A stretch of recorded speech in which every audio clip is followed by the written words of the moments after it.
உங்களுக்கு அமைதி உரித்தாக அன்பந்தர்களே, மரியன்னையின் ஓராண்டில் வீடியோ வழி விவிலிய வாசிப்பு திட்டத்தின் 353ஆம் நாளுக்கு உங்களை அன்புடன் வரவேற்கிறோம்.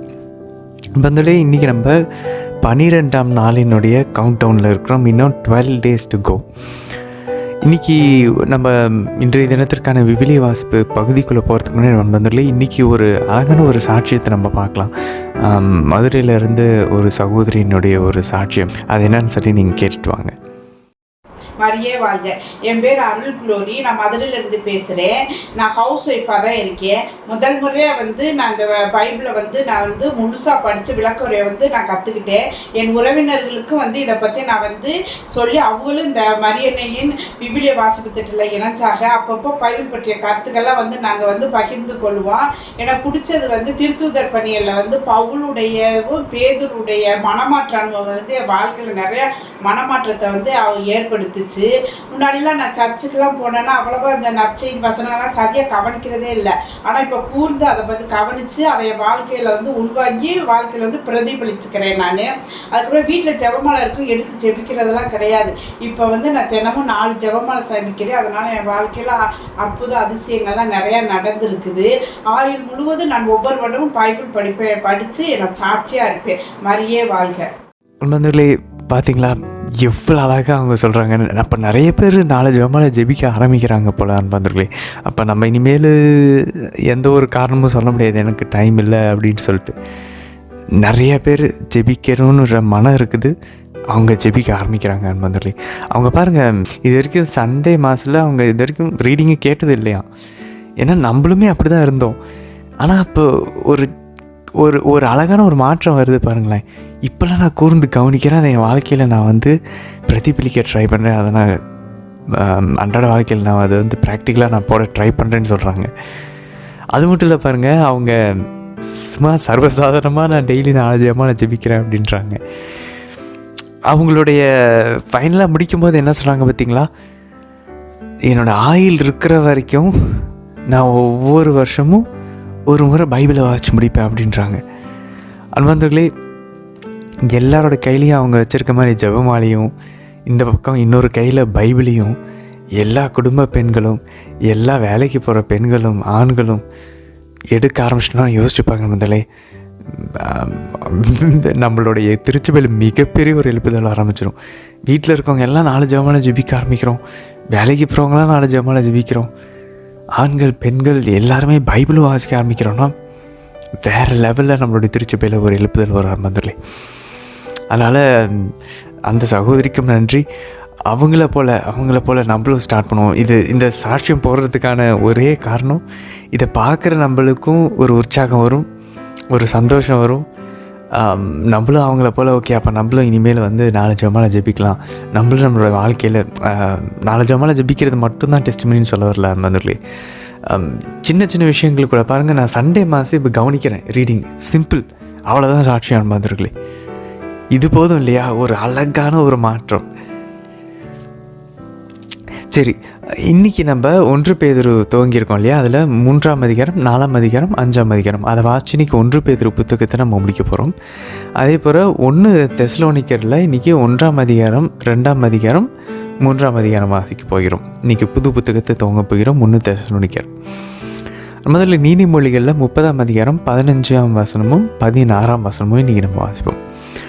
முதல்ல இன்றைக்கி திரும்பவும் 3ஆம் அதிகாரத்தில் புனித பேதுரு வாழ்க்கைக்கு, குடும்ப வாழ்க்கைக்கு தேவையான விஷயங்களை கணவன் மனைவி எப்படி, இப்போ அதுவும் குறிப்பாக ஒரு மனைவி எப்படி ஒரு கணவனை மனமாற்றம் செய்யலாம், ஒரு கணவன் எப்படி ஒரு மனைவியை மனமாற்றம் செய்கிறாங்க. நம்ம எல்லாருமே அதான் எதிர்பார்க்குறோம் இல்லையா. ஐயோ, என் கணவர் வரமாட்டேங்கிறாரு கடவுளுக்குள்ளே, என் மனைவி வரமாட்டேங்கிறாங்கன்னு நம்ம எல்லாருமே யோசிக்கிறோம். நம்ம அப்பா அம்மா வரமாட்டேங்கிறாங்க, நம்ம பிள்ளைங்க வரமாட்டேங்கிறாங்கன்னு. எப்படி அவங்கள மனமாற்றுறது அப்படின்றது இன்றைக்கி அழகான ஒரு சீக்ரெட் சொல்ல போகிறாரு மதுரையிலே. அதை நம்ம கவனிக்கலாம் என்னன்னு சொல்லிட்டு. ஒன்று நமக்கு தெரியும், ப்ரேயர் பண்ணணும், பேலன்ஸ் பண்ணணும், ஓகே, ஜெபிக்கணும், பரிகாரம் செய்யணும், ஓகே, உடல் ஒருத்தணும், உபவாசம் இருக்கணும். பட் ஆனால் இன்றைக்கி வேறு ஒரு மெத்தடும் சொல்ல போகிறாரு புனித பேதுரு. அது என்னன்னு சொல்லி நம்ம கவனிப்போம். அது மட்டும் இல்லாமல் நம்ம திருவிழாக்கள் வரப்போகுது, கிறிஸ்மஸ், ஈஸ்டர், நிறைய பண்டிகைகள் வரும்போது கோயிலுக்கு போகிறோம். நைட் மாஸுக்கெலாம் போவோம். நம்ம இப்போ எப்படி ட்ரெஸ்ஸு சூஸ் பண்ண போகிறோம், ட்ரெஸ் எடுக்கிறோம், எப்படி ட்ரெஸ் எடுக்க போகிறோம், எப்படி நம்ம ட்ரெஸ் பண்ண போகிறோம், இன்றைக்கி அதுக்கான வசனத்தை இன்றைக்கி நம்ம பார்க்க போகிறோம் என்பதில்லை. வெட்டிங் டே வருது, பர்த்டே வருது, எப்படிப்பட்ட ஒரு ட்ரெஸ்ஸை நம்ம போட போகிறோம், மேக்கப்பு, எல்லாத்துக்குமே இன்றைக்கி ஒரு அழகான ஒரு வசனம் இருக்கான்னு வந்துடலையே. அது மட்டும் இல்லை, இன்றைக்கி ஞானஸ்தானம், நம்மளுடைய ஞானஸ்தானம் வந்து நம்ம எடுக்கிறோம் இல்லையா, அதுக்கு பழைய ஏற்பாட்டில் ஒரு முன்னடையாளம் இருக்குது பாருங்கள். நம்ம முன்னடையாளம்லாம் ஏதோ நம்மளாம் உருவாக்கலை, இல்லை திருச்சபையின் தந்தையர்கள் உருவாக்கலை. இது ஏற்கனவே அப்போஸ்தலர்கள் பாருங்கள், பவுல் ஏற்கனவே முதல் ஆதாம் வரது இருக்கிறவருக்கு ஒரு முன்னடையாளமாக இருந்தார் நம்ம பார்த்தோம். இங்கே திரும்பவும் பாருங்கள், இன்றைக்கி ஞானஸ்தானத்தினுடைய தண்ணீரை வந்து பழைய ஏற்பாட்டில் வேறு ஒரு தண்ணிக்கு புனித பேதுரு வந்து அதை ஒப்பிடுவார். அதை வந்து முன்னடையாளமாக பார்ப்பார். அது என்னன்னு சொல்லி இன்றைக்கி 3ஆம் அதிகாரத்தில் கவனித்து பார்ப்போம். 4ஆம் அதிகாரத்தில் முதல்ல நம்ம பாவத்திலிருந்து வெளியே வரத்துக்கு அல்டிமேட்டாக உச்சக்கட்டமாக ஒரே ஒரு வசனம் இருக்குது இன்றைக்கி. அந்த ஒரு வசனத்தை பின்பற்றினா கன்ஃபார்மாக பாவத்தை விட்டு வெளியே வந்துடலாம். அது என்னன்னு சொல்லி அதையும் கவனிக்க நீங்கள் முயற்சி பண்ணுங்கள் நண்பர்களே. அது மட்டும் இல்லை, இன்றைக்கி நம்ம வந்து ஏற்கனவே நம்ம கேரிசம்ஸ் அருங்கொடைகளை பற்றி பார்த்தோம். இன்றைக்கி திரும்பவும் அந்த அருங்கொடைகளை பற்றி இப்படி பேதுரு சொல்வார். ஸோ பவுல் வந்து 1 கொரிந்தியர் 12ஆம் அதிகாரத்தில் அருங்கொடைகளை பற்றி பேசினார். இங்கே வந்து பேதுரு அதை பற்றி பேச போகிறார். அதே மாதிரி கிறிஸ்துவனுடைய பாடுகளில் பங்கு கொள்வது, அதை பற்றி இன்றைக்கி பேச போகிறார் முதல்ல. ஆல்ரெடி இது நமக்கு தெரியும். பாடுகளை பற்றி, பாடுகளில் நம்மளை பலப்படுத்துகிற ஒரு புத்தகம் தான் இந்த 1 பேதுரு. அதனால் 5ஆம் அதிகாரத்தில் பாருங்கள், ரொம்ப ஃபேமஸான ஒரு வசனம். நம்ம துன்பங்களில் இருக்கும்போது இந்த வசனத்தை நம்ம கண்டிப்பாக வந்து எல்லாருமே நம்ம கேட்டிருப்போம். ஸோ அந்த ஃபேமஸான வசனமும் இருக்குது. துன்பங்களில் நம்மளை உற்சாகம் ஊட்டக்கூடிய, ஆறுதல் படுத்தக்கூடிய ஒரு வசனம். அது மட்டும் இல்லை, 5ஆம் அதிகாரத்தில் முதலே மூப்பர்களுக்கும் மக்களுக்கும் திருச்சபையில் வந்து புனித பேதுரு அறிவுரை கூறுவார். ஒரு திருச்சபையில் இருக்கக்கூடிய குருக்கள், கன்னியர்கள் எப்படி இருக்கணும், அது இன்றைக்கி 1 பேதுருவில் 5ஆம் அதிகாரத்தில் நம்ம பார்க்க போகிறோம். நம்ம வந்து 3 விஷயங்களை அவர் சொல்லுவார் முதலே. முணுமுணுக்காமல் இருக்கணும், ஆனால் ஒரு ஆர்வத்தோடு வேலை செய்யணும். அதே நேரத்தில் எந்த ஒரு சுயநல பேராசையும் இருக்கக்கூடாது, பிறர் நலத்தோடு செய்யணும். ஸோ முணுமுணுக்கக்கூடாது, பேராசை இருக்கக்கூடாது, சுயநலம் இருக்கக்கூடாது. 3வது, மற்றவங்கள அடக்கி அப்படி நான் வந்து ஆயர், நான் வந்து ஒரு குரு, நான் ஒரு கன்னின்னு சொல்லிட்டு, கன்னியர் எனக்கிட்ட அதிகாரம் இருக்குன்னு சொல்லிட்டு யாரையும் அப்ரெஸ் பண்ணக்கூடாது. ஆனால் அவர் என்ன தெரியுமா சொல்கிறாரு, முன்மாதிரியாக நடந்துக்குங்க அப்படின்றார். நீங்கள் உங்களோட அப்படியே கட்டாயப்படுத்தி எல்லாத்தையும் நீங்கள் வந்து சொல்லாதீங்க. நீங்கள் அவங்கள பிரித்து அடக்கி ஆளாதீங்க. அவங்களுக்கு ஒரு நல்ல ஆடுகளுக்கு ஒரு முன்மாதிரியான ஒரு ஆயனாக இருங்கன்னு சொல்லி சொல்கிறார். ஸோ குருக்கள், கன்னியர்களுக்கு ஊழியம் பண்ணுறவங்களுக்கு ரொம்ப முக்கியமான ஒரு வசனம் வந்துருக்குறேன். அப்போது அதான் உடனே அந்த குட்டி திருச்சபையாக இருக்கிற நம்ம குடும்பத்தில் நம்ம அப்ளை பண்ணிக்கணும். அப்போ நம்ம பிள்ளைங்களுக்கு அப்போ நம்ம வந்து முன்மாதிரியாக இருக்கணும் அப்படின்னு சொல்லிட்டு நம்ம இன்றைக்கி இந்த வசனங்கள்லேருந்து நம்ம கற்றுக்கொள்ளலாம். சரி, தெசலோனிக்கர்களுக்கு போகலாம் நண்பர்களே. இந்த புதுசாக ஒரு புத்தகம் துவங்க போகிறோம். முதல் தெசலோனிக்கர்களுக்கு எழுதப்பட்ட முதல் திருமுகத்தை நம்ம இன்றைக்கி வாசிக்க போகிறோம். முதல்ல இது யார் எழுதுனா, வழக்கம் போல் 13 கடிதங்களில் ஒன்று தான், பவுலினுடைய 13 கடிதங்களில் ஒன்று தான் இந்த தெசலோனிக்கருக்கு எழுதப்பட்ட ஒரு திருமுகம். 1ஆம் அதிகாரம் 1ஆம் வசனத்தில் ஓப்பனாக அவரோட பெயரை சொல்வார் நண்பர்களே. இந்த ஒரு புத்தகம் மட்டும்தான் மாடர்ன் ஸ்காலர்ஸ், நவீன இறையியல் அறிஞர்கள் எல்லாருமே மோஸ்ட்டாக கேள்வி கேட்கவே இல்லை. இது கன்ஃபார்மாக பவுல் தான் எழுதுறான்னு சொல்லி எல்லாருமே ஒத்துக்கக்கூடியதான் முதல்ல. ஏன்னா இதில் வந்து எந்த ஒரு சந்தேகமுமே இல்லாமல் பவுலினுடைய கை ரேகையை நம்ம இதில் பார்க்க முடியும். அவருடைய ஸ்டைல், அவருடைய குணாதிசயம், அதை வந்து மற்ற ரைட்டிங்ஸ், அவருடைய மற்ற எழுத்துக்களோட கம்பேர் பண்ணும்போது இதில் இருக்கிறத நம்ம பார்க்கலாம் நண்பர்களே. ஸோ இந்த புத்தகத்தை அவர் எப்படி எழுதுகிறாருன்னா, சில்வேனஸ் நமக்கு ஞாபகம் இருக்கா, சீலா அப்படின்னு சொல்லி நம்ம பார்த்தோம் இல்லையா, பவுலோட அவரோட நற்செய்தி பரப்பு பணியில், 2வது நற்செய்தி பரப்பு பணியில் அவரோட இருந்தவர். ஸோ இந்த சீலா தான் ஆக்சுவலாக பார்த்தோம் அப்படின்னா இந்த கடிதத்தை பவுலோட சேர்ந்து எழுதுகிறார். ஸோ சில்வேனஸ்ன்றது சீலாவினுடைய லத்தீன் பெயர் தான் சில்வேனஸ். ஸோ லாட்டினைஸ்டு ஒரு டேர்ம் தான் சில்வேனஸ். அப்புறம் திமோத்தி. ஸோ சில்வேனஸ் அல்லது சீலா, திமோத்தி, அதுக்கப்புறம் புனித பவுல், 3 பேர் சேர்ந்து இந்த கடிதத்தை எழுதுகிறாங்க நண்பர்களே. அதனால தான் புனித பவுல் நிறைய இடங்களில் வந்து அவர் என்ன சொல்லுவார் அப்படின்னாக்க நாங்கள்னு எழுதுவார். ஸோ அதனால் இவர் 3 பேரும் சேர்ந்து இந்த லெட்டர் எழுதுகிற மாதிரி இருக்கும். பட் பவுல் தான் மெயினாக வந்து இதில் எழுதுகிறார். சரி, இது எப்போ எழுதப்பட்டது? முதல்ல உங்களுக்கு ஒன்று தெரியுமா? இந்த 1 தெசலோனிக்கர் தான் மொத்த புதிய ஏற்பாட்டிலையுமே 27 புத்தகங்கள் இருக்குது. நற்செய்தி முதல் கொண்டு எல்லாத்தையும் விட பழமையான ஒரு புத்தகம் 1 தெசலோனிக்கர். மறந்துடவே கூடாது. நான் வந்து மொத்த புதிய ஏற்பாட்டில் முத எழுதப்பட்ட பழசான ஒரு லெட்டர் எது அப்படின்னா ஒரு கடிதம் இல்லை ஒரு புத்தகம் எதுனா 27 1 தெசலோனிக்கர். அப்போ இது எப்போ எழுதியிருப்பாங்க? வந்து எல்லா அறிஞர்களும் ஒன்றா என்ன சொல்கிறாங்க அப்படின்னா திருத்தூதர்கள் பணி 17ஆம் அதிகாரம் 1லேருந்து 18ஆம் அதிகாரம் 5ஆம் வசனத்தில் பார்த்தோம். இப்போ இந்த பவுல் இந்த காலகட்டத்தில், அதாவது கிபி 50 அல்லது 51 துவக்கம், 51 கிபி 51ஆம் வருஷத்தினுடைய துவக்கம், அந்த 50வது வருஷத்தினுடைய குளிர்காலத்தில் இவர் வந்து இந்த டிசம்பர் டைம் அல்லது ஜனவரி டைமில் இவர் வந்து இந்த லெட்டர் எழுதியிருக்கலாம். எப்போது இந்த சீலாவும் திமோத்தியும் அவங்கள புனித பவுலோட கொரிந்து நகரத்தில் சேர்ந்துக்கிறாங்க அவருடைய 2வது நற்செய்தி அறிவிப்பு பணியில். ஸோ அந்த டைமில் வந்து அவங்க 2 பேரோட சேர்ந்து புனித பவுல் இதை எழுதலாம். So this is the oldest document of the Christianity. நற்செய்திகளை விட பழையமை வாய்ந்த ஒரு புத்தகத்தை நம்ம வாசிக்கிறோம். அப்போ பாருங்கள், ஆண்டவர் இயேசு வாழ்ந்து ஒரு 17 வருஷத்தில் எழுதுகிறாங்க. மந்தலி எந்த மதத்தில் இந்த மாதிரி ஒரு டாக்குமெண்ட் ப்ரூஃப் இருக்குது? எங்கே இருக்குது சொல்லுங்கள் நண்பர்களே? யார் எழுதுனாங்க தெரில, எப்போ எழுதுனாங்க ஒன்றும் புரியல. நமக்கு பாருங்கள், ஆண்டவரை பற்றின சாட்சி இதை விட எவ்வளோ பவர்ஃபுல்லாக நமக்கு தேவைப்படுது.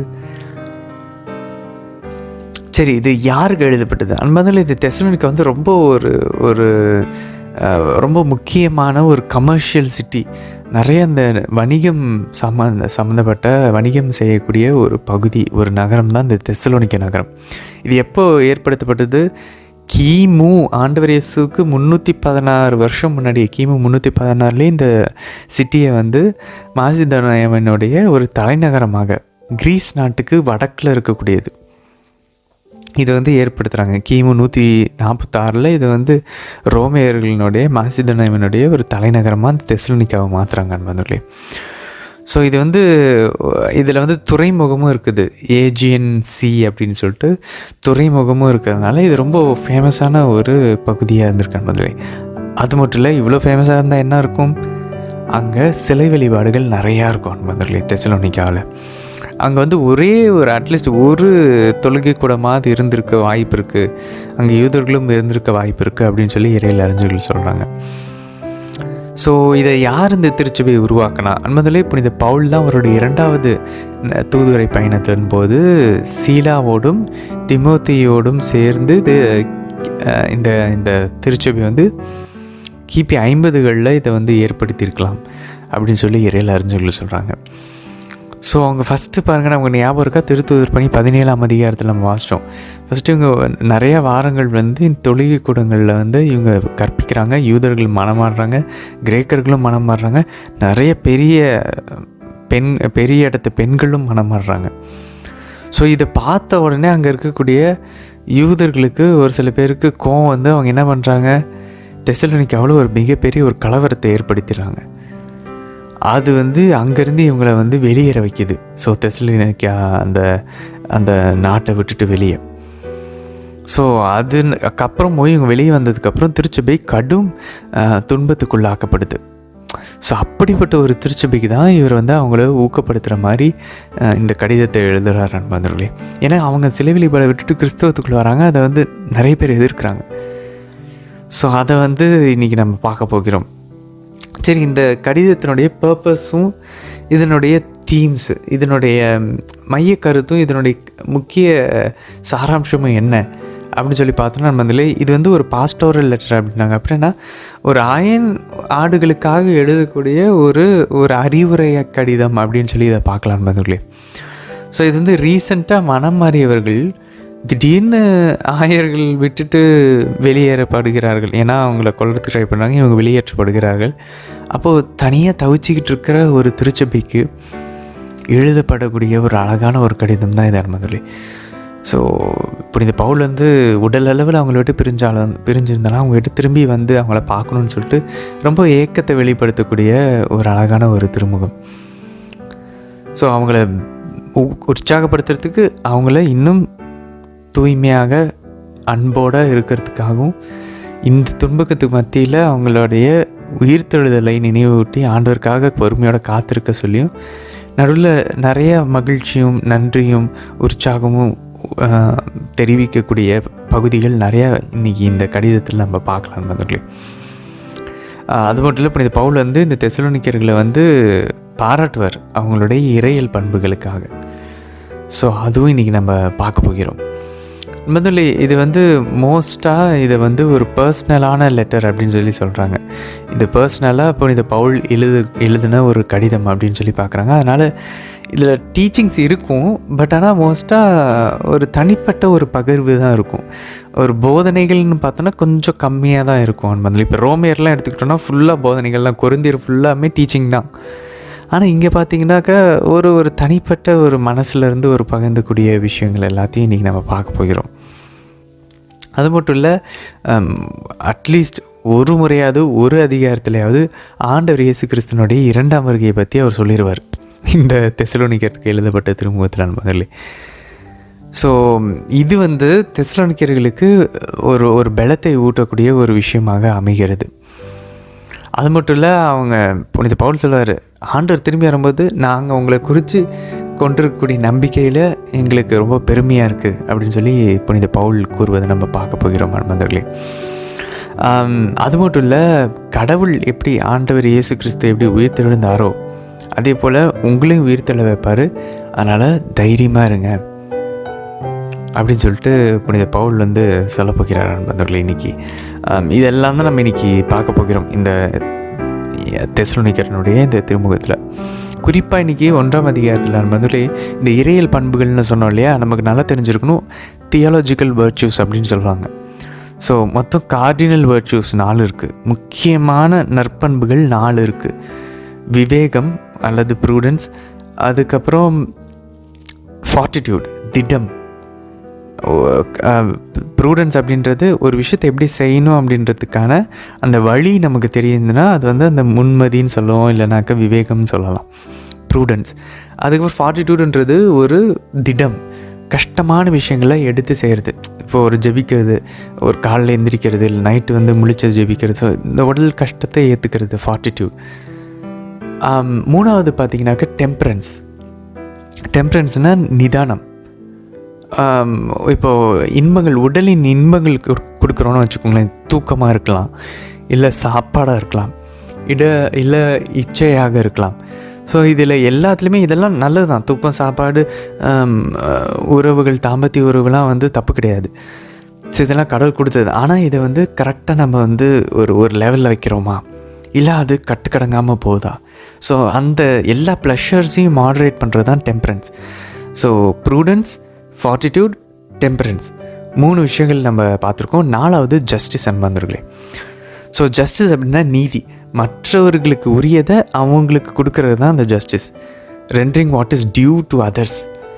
இப்போ மற்றவங்களுக்கு ஒரு பணம் இருக்குது, நம்ம திருப்பி தரணும்னா அந்த பணத்தை கொடுக்கணும். மற்றவங்களுக்கு மரியாதை இருக்கா, அந்த மரியாதையை கொடுக்கணும். மாண்பு இருக்கா, மாண்பை கொடுக்கணும். ஸோ மற்றவங்களுக்குரியதை கரெக்டாக மற்றவங்களுக்கு கொடுக்கறது தான் இந்த ஜஸ்டிஸ்ன்ற இந்த பண்பு. ஸோ நீதி, திடம், ஒரு மாதிரி நிதானம், டெம்பரன்ஸ், அதுக்கப்புறம் விவேகம். இந்த 4 வந்து கார்டினல் வர்ச்சூஸ் அப்படின்வாங்க, முக்கியமான நற்பண்புகள். இதை விட உயர்ந்தது தான் இறையியல் பண்புகள், தியாலஜிக்கல் வர்ச்சூஸ். இறையியல் நற்பண்புகள் அப்படின்னா அது தியாலஜிக்கல் வர்ச்சூஸ். இதுதான் இந்த 3 அன்பந்தங்களே நம்ம ஏற்கனவே பார்த்தோம். புனித பவுலும் சொன்னார், 1 கொரிந்தியர் 13 நம்ம பார்த்தோம். விசுவாசம், எதிர்நோக்கு, அன்பு, ஃபெய்த், ஹோப், சேரிட்டி. ஸோ இன்றைக்கி புனித பவுல் வந்து தெசலோனிக்கர்களுக்கு இந்த 3மே இருக்குதுன்னு சொல்லிட்டு அவங்கள வந்து இன்றைக்கி அவங்கள வந்து பலப்படுத்துகிறாங்க. முதல்ல நம்ம ஜெபமாலை ஜெபிக்கும் போது அந்த 3 மணிகள் இருக்குது தெரியுமா, ஸ்டார்டிங்கில் அந்த 3 மணிகளில் இதை தான் நம்ம வந்து மாதாக்கிட்ட கேட்போம். இது பாரம்பரியமாக பார்த்தோன்னாக்கா, தந்தையாம் இறைவனிடமிருந்து விசுவாசம், மகனாம் சுதனாகிய ஆண்டவர் இயேசுவை மகிமைப்படுத்தும் விதமாக தேவமாதா வந்து எப்படி நம்ம சொல்லுவோம்னா, தந்தைக்கு மகளாக இருக்கிற தேவமாதாவே எங்களுக்கு விசுவாசம் என்ற வார்த்தை பெற்றுத்தாங்க அப்படின்னு சொல்லி கேட்போம். அப்புறம் மகனுக்கு தாயாக இருக்கிற தேவமாதாவே எங்களுக்கு எதிர்நோக்க பெற்றுத்தாங்க, ஹோப்பை எங்களுக்கு தாங்க. அதுக்கப்புறம் தூய ஆவியானவரின் துணைவியராக இருக்கக்கூடிய, ஸ்பௌஸாக இருக்கக்கூடிய தேவமாதாவே எங்களுக்கு சேரிட்டி, அன்பு, தெய்வ ஸ்நேகம் அப்படின்ற அந்த ஒரு நற்பண்பை, இறையல் பண்பை எங்களுக்கு பெற்றுத்தாங்க அப்படின்னு சொல்லி நம்ம கேட்கலாம். ஸோ அந்த 3 மணிகளை இனிமேல் நம்ம ஜெபிக்கும் போது நம்பிக்கை, எதிர்நோக்கு, அன்பு, ஃபெய்த், ஹோப், சேரிட்டி, இந்த 3 கேட்டு நம்ம ஜெபிக்கலாம். ஸோ அதை இன்றைக்கி தெசலோனிக்கர்கள்ட்ட இருக்குன்னு சொல்லி புனித பவுல் அவங்கள வந்து பாராட்டுவார். அதேபோல் 2ஆம் அதிகாரத்தில் முதல்ல எப்படி நம்ம துன்பங்களுக்கு மத்தியில் எப்படி சந்தோஷமாக இருக்கிறது, எப்படி பவுலால் இருக்க முடிஞ்சிச்சு. அதே மாதிரி இவ்வளோ எதிர்ப்புகள் மத்தியிலையும் தெசலோனிக்கரில் அவரை போட்டு ட்ரெஸ்ஸை அவுத்து அவரை அசிங்கப்படுத்தி இகழ்ந்து அவரை அனுப்புகிறாங்க. ஆனாலும் அவர் போய் தைரியமாக எப்படி நற்செய்தி அறிவித்தார், அந்த சீக்ரெட் இன்றைக்கி அவர் சொல்லுவார் 2ஆம் அதிகாரத்தில். எவ்வளோ அன்பு வச்சுருக்காரு திருச்சபை மேலே அப்படின்றதையும், இப்படி தான் ஒரு ஆயர் இருக்கும் நான் முதல்ல. ஏன்னா ஆண்டவருடைய உள்ளம் அப்படி தான் இருந்துச்சு. அதான் பவுல் சொல்ல முடியுது அவரால் தைரியமாக, கிறிஸ்து இயேசு கொண்டிருந்த அன்புனால நான் அவங்கள அன்பு செய்கிறேன்னு. நம்மளால் அப்படி சொல்ல முடியுமா நம்மளே? I am loving you with the love of Christ அப்படின்னு சொல்ல முடியுமா? யாரை, நம்ம கணவனை பார்த்தோ இல்லை மனைவியை பார்த்தோ பிள்ளைங்களை பார்த்தோ அப்பா அம்மாவை பார்த்தோ சொல்ல முடியுமா? நான் ஆண்டவர் இயேசு உன்னை எப்படி அன்பு செய்கிறாரோ அந்த மாதிரி நான் உன்னை அன்பு செய்கிறேன் அப்படின்னா அவ்வளோ பியூராக, அவர் தன்னலம் இல்லாமல், எந்த எதிர்பார்ப்பும் இல்லாமல், அந்த 1 கொரிந்தியர் 13 அன்புக்கு ஒரு டெஃபினேஷன் சொல்கிறாரு பாருங்க. அந்த மாதிரி பண்ண முடியுமா? அந்த மாதிரி பண்ணியிருக்காரு புனித பவுல். பண்ண முடியும், நம்மளால் இல்லைனாலும் ஆவியானவருடைய துணையினால் பண்ண முடியும். 3ஆம் அதிகாரம் பாருங்கள் நண்பர்களே. புனித பவுல் இன்றைக்கி தீமோத்தேயை அனுப்புகிறார் தெசலோனிக்கர்களுக்கு, அவங்களை உதவி செய்கிறதுக்கும் அவங்களை பலப்படுத்துறதுக்கும். திரும்பி தீமோத்தேயை பவுல்கிட்ட நல்ல செய்தியை கொண்டு வர, தெசலோனிக்கர் இப்படிலாம் இருக்கிறாங்க அப்படின்னு சொல்லி. ஸோ அதெல்லாம் இன்றைக்கி அவருடைய கடிதத்தில் அவர் பகிர்ந்துக்கிறத பார்ப்போம் நண்பர்களே. சரி, இன்றைய தினத்திற்கான விவிலியாஸ் பகுதிக்குள்ளே நம்ம ஜெபத்தோடு இணையலாம். தந்தை, மகன், தூய ஆவியாரின் பெயராலே ஆமேன். தந்தையம் யாவை இறைவனை அழைத்து ஜெபிப்போம். அருள் நிறைந்த அன்னை மரியே வாழ்க, ஆண்டவரும் உடனே, பெண்களுக்குள் ஆசை பெற்றவர் நீரே அம்மா. உம்முடைய திருவயிற்றின் கனியாகி இயேசு கிறிஸ்துவும் ஆசை பெற்றவரே. புனித அன்னை மரியே, இறைவனின் தாயே, பாவிகளாக இருக்கிற எங்களுக்காக இப்பொழுதும் எங்கள் இறப்பின் வேலையிலும் வேண்டிக் கொள்ளும் அம்மா. ஆமேன். சூதனாகி ஆண்டவர் இயேசுவை அழைத்து ஜெபிப்போம். அருள் நிறைந்த அன்னை மரியே வாழ்க, ஆண்டவரும் உடனே, பெண்களுக்குள்ள ஆசை பெற்றவர் நீரே அம்மா. உம்முடைய திருவயிற்றின் கனியாகி இயேசு கிறிஸ்துவும் ஆசை பெற்றவரே. புனித அன்னை மரியே, இறைவனின் தாயே, பாவிகளாய் இருக்கிற எங்களுக்காக இப்பொழுதும் எங்கள் இறப்பின் வேலையிலும் வேண்டிக் கொள்ளும் அம்மா. ஆமேன். தூய ஆவியானவரை அழைத்து ஜெபிப்போம். அருள் நிறைந்த அன்னை மரியே வாழ்க, ஆண்டவரும் உடனே, பெண்களுக்குள்ள ஆசை பெற்றவர் நீரே அம்மா. உம்முடைய திருவயிற்றின் கனியாகி இயேசு கிறிஸ்துவும் ஆசை பெற்றவரே. புனித அன்னை மரியே, இறைவனின் தாயே, பாவிகளாய் இருக்கிற எங்களுக்காக இப்பொழுதும் எங்கள் இறப்பின் வேலையிலும் வேண்டிக் கொள்ளும் அம்மா. ஆமேன். பேதுரு எழுதிய முதல் திருமுகம், அதிகாரம் 3. திருமணமான பெண்களே, உங்கள் கணவருக்கு பணிந்திருங்கள்.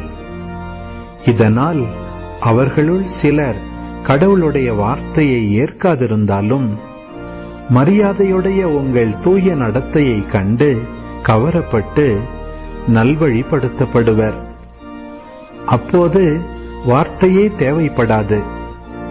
முடியை அழகுபடுத்துதல், பொன் நகைகளை அணிதல், ஆடைகளை அணிதல் போன்ற வெளிப்படையான அலங்காரம் அல்ல.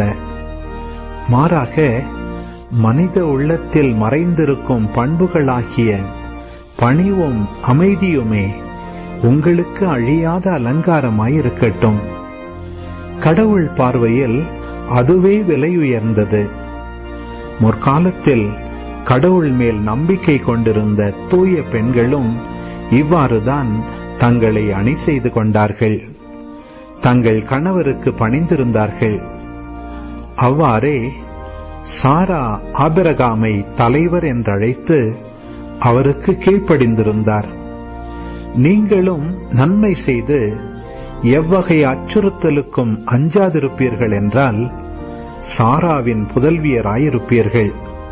அவ்வாறே திருமணமான ஆண்களே, உங்கள் மனைவியர் வலு குறைந்தவர்கள் என்பதை நீங்கள் உணர்ந்து அவர்களோடு இணைந்து வாழுங்கள்.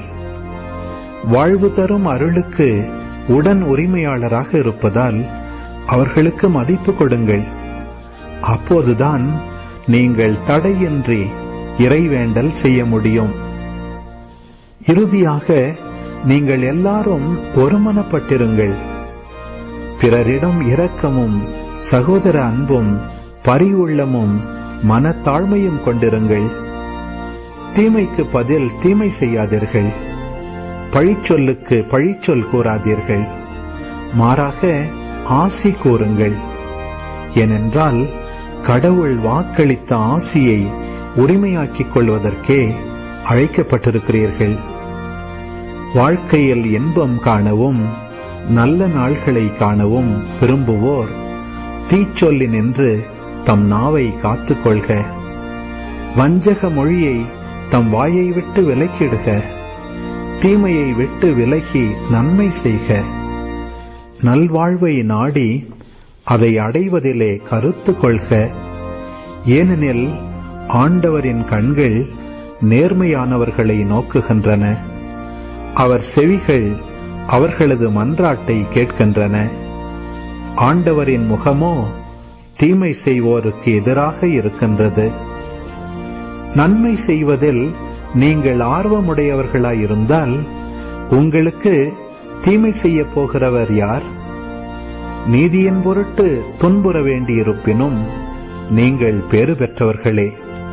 யாருக்கும் நீங்கள் அஞ்சி நடுங்கவோ மனங்கலங்கவோ வேண்டாம்.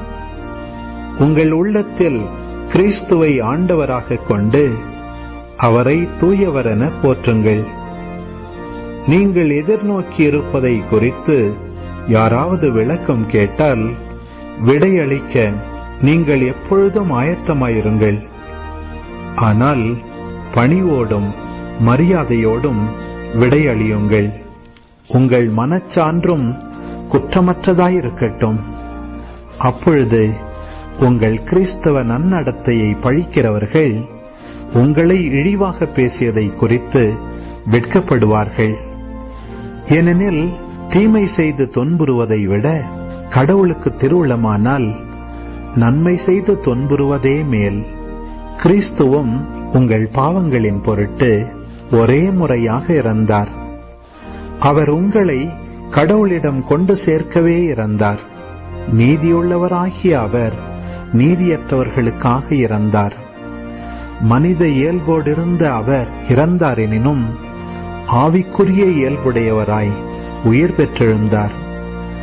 அந்நிலையில் அவர் காவலில் இருந்த ஆவிகளிடம் போய் தம் செய்தியை அறிவித்தார். நோவா பேழையை செய்து கொண்டிருந்த நாள்களில் பொறுமையோடு காத்து கொண்டிருந்த கடவுளை அந்த ஆவிகள் ஏற்றுக்கொள்ளவில்லை.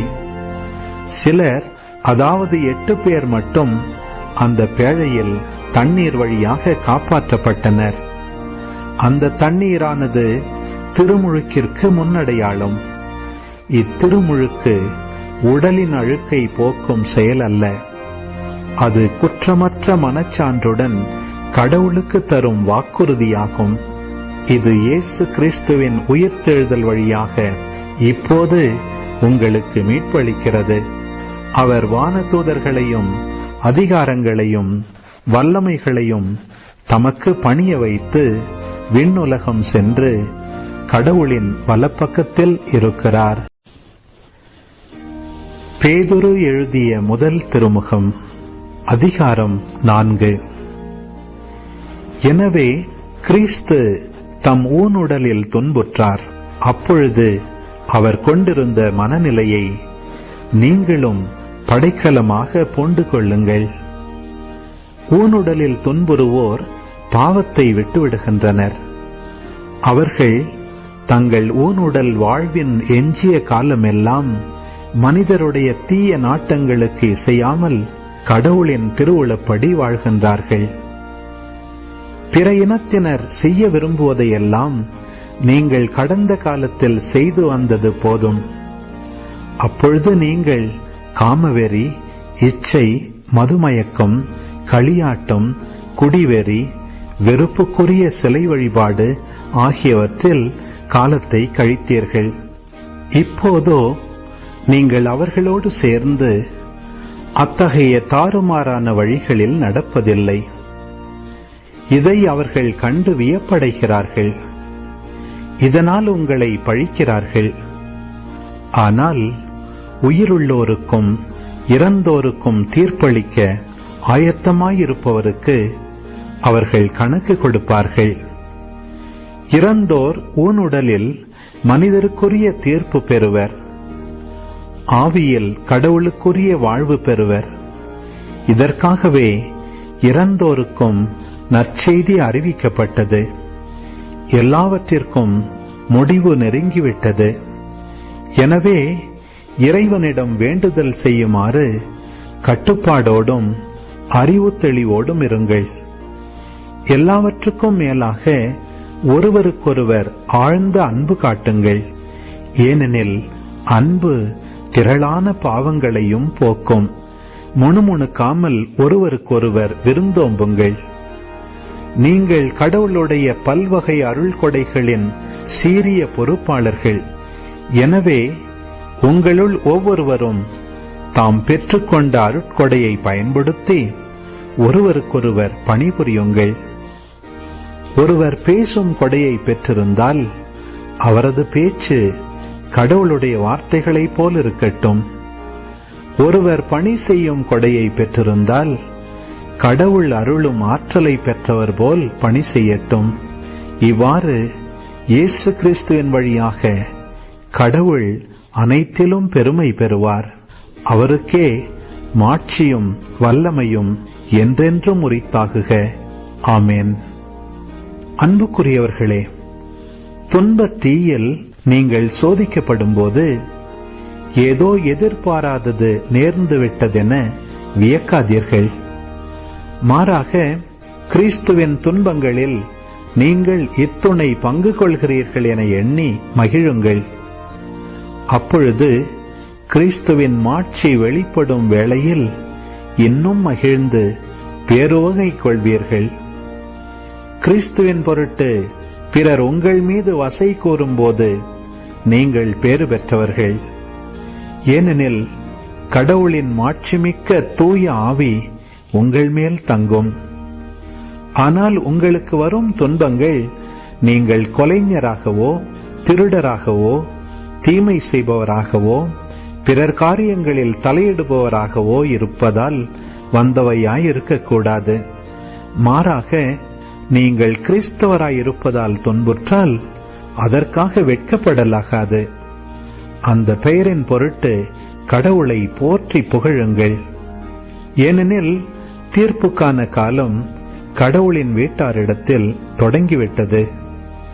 நம்மிடையே அது முதலில் தொடங்குகிறதென்றால் கடவுளின் நற்செய்தியை ஏற்காதவர்களின் முடிவு என்னவாகும்? நேர்மையாளரே மீட்கப்படுவது அரிதென்றால் இறை பற்றில்லாதோரும் பாவிகளும் தண்டனை பெறுவது திண்ணமன்றோ? ஆகவே கடவுளின் திருவுளப்படி துன்பப்படுகிறவர்கள் நன்மை செய்வதில் நிலைத்திருந்து படைத்தவரிடம் தங்களை ஒப்படைப்பார்களாக. அவர் நம்பத்தக்கவர். பேதுரு எழுதிய முதல் திருமுகம், அதிகாரம் 5. கிறிஸ்துவின் துன்பங்களுக்கு சாட்சியும் வெளிப்படவிருக்கும் ஆட்சியில் பங்கு கொள்ளப் போகிறவனுமாகிய நான் உடன் மூப்பன் என்னும் முறையில் மூப்பர்களுக்கு கூறும் அறிவுரை. உங்கள் பொறுப்பில் இருக்கும் கடவுளின் மந்தையை நீங்கள் மேய்த்து பேணுங்கள். கட்டாயத்தினால் அல்ல, கடவுளுக்கேற்ப மன ஓப்புடன் மேற்பார்வை செய்யுங்கள். ஊதியத்திற்காக செய்யாமல் விருப்போடு பணி செய்யுங்கள். உங்களிடம் ஒப்படைக்கப்பட்டவர்களை அடக்கி ஆளாமல் மந்தைக்கு முன்மாதிரிகளாயிருங்கள். தலைமை ஆயர் வெளிப்படும் போது அழியா மாட்சியுள்ள முடியை பெற்றுக்கொள்வீர்கள். இளைஞர்களே, நீங்கள் முதியவர்களுக்கு பணிந்திருங்கள். ஒருவர் மற்றவரோடு பழகும்போது எல்லாரும் மனத்தாழ்மையை ஆடையாய் அணிந்திருங்கள். ஏனெனில் செருக்குற்றோரை கடவுள் இகழ்ச்சியுடன் நோக்குவார். தாழ்நிலையில் உள்ளவர்களுக்கோ கருணை காட்டுவார். ஆகையால் கடவுளுடைய வல்லமை மிக்க கரத்தின் கீழ் உங்களை தாழ்த்துங்கள். அப்பொழுது அவர் ஏற்ற காலத்தில் உங்களை உயர்த்துவார். உங்கள் கவலைகளை எல்லாம் அவரிடம் விட்டுவிடுங்கள். ஏனென்றால் அவர் உங்கள் மேல் கவலை கொண்டுள்ளார். அறிவு தெளிவோடு விழிப்பாயிருங்கள். உங்கள் எதிரியாகிய அலகை யாரை விழுங்கலாம் என கர்ச்சிக்கும் சிங்கம் போல தேடித் திரிகிறது. அசையாத நம்பிக்கை கொண்டவர்களாய் அதனை எதிர்த்து நில்லுங்கள். உலகெங்கிலும் உள்ள உங்கள் சகோதரர் சகோதரிகள் உங்களைப் போலவே துன்பங்களுக்கு உள்ளாகிறார்கள் என்பதை நீங்கள் அறிந்திருக்கிறீர்கள் அல்லவா? எல்லா அருளும் நிறைந்த கடவுள் இயேசு கிறிஸ்துவுக்குள் என்றும் நிலைக்கும் தம் ஆட்சியில் பங்கு கொள்ள உங்களை அழைத்திருக்கிறார். சிறிது கால துன்பங்களுக்கு பின் அவர் உங்களை சீர்படுத்தி, உறுதிப்படுத்தி, வலுப்படுத்தி நிலைநிறுத்துவார். அவரது வல்லமை என்றென்றைக்கும் உள்ளது. ஆமென். நம்பிக்கைக்குரிய சகோதரன் என நான் கருதும் சில்வான் வழியாக சுருக்கமாக உங்களுக்கு எழுதியுள்ளேன். உங்களை ஊக்குவிக்கவும் கடவுளுடைய மெய்யான அருளை பற்றி சான்று பகரவுமே எழுதினேன். இந்த அருளில் நிலைத்திருங்கள். உங்களைப் போலவே தேர்ந்து கொள்ளப்பட்ட பாபிலோன் சபையாரும் என் மகன் மார்க்கும் உங்களுக்கு வாழ்த்து கூறுகின்றனர். அன்பு முத்தம் கொடுத்து நீங்கள் ஒருவர் மற்றவரை வாழ்த்துங்கள். இயேசு கிறிஸ்துவோடு இணைந்து வாழும் உங்கள் அனைவருக்கும் அமைதி உரித்தாகுக.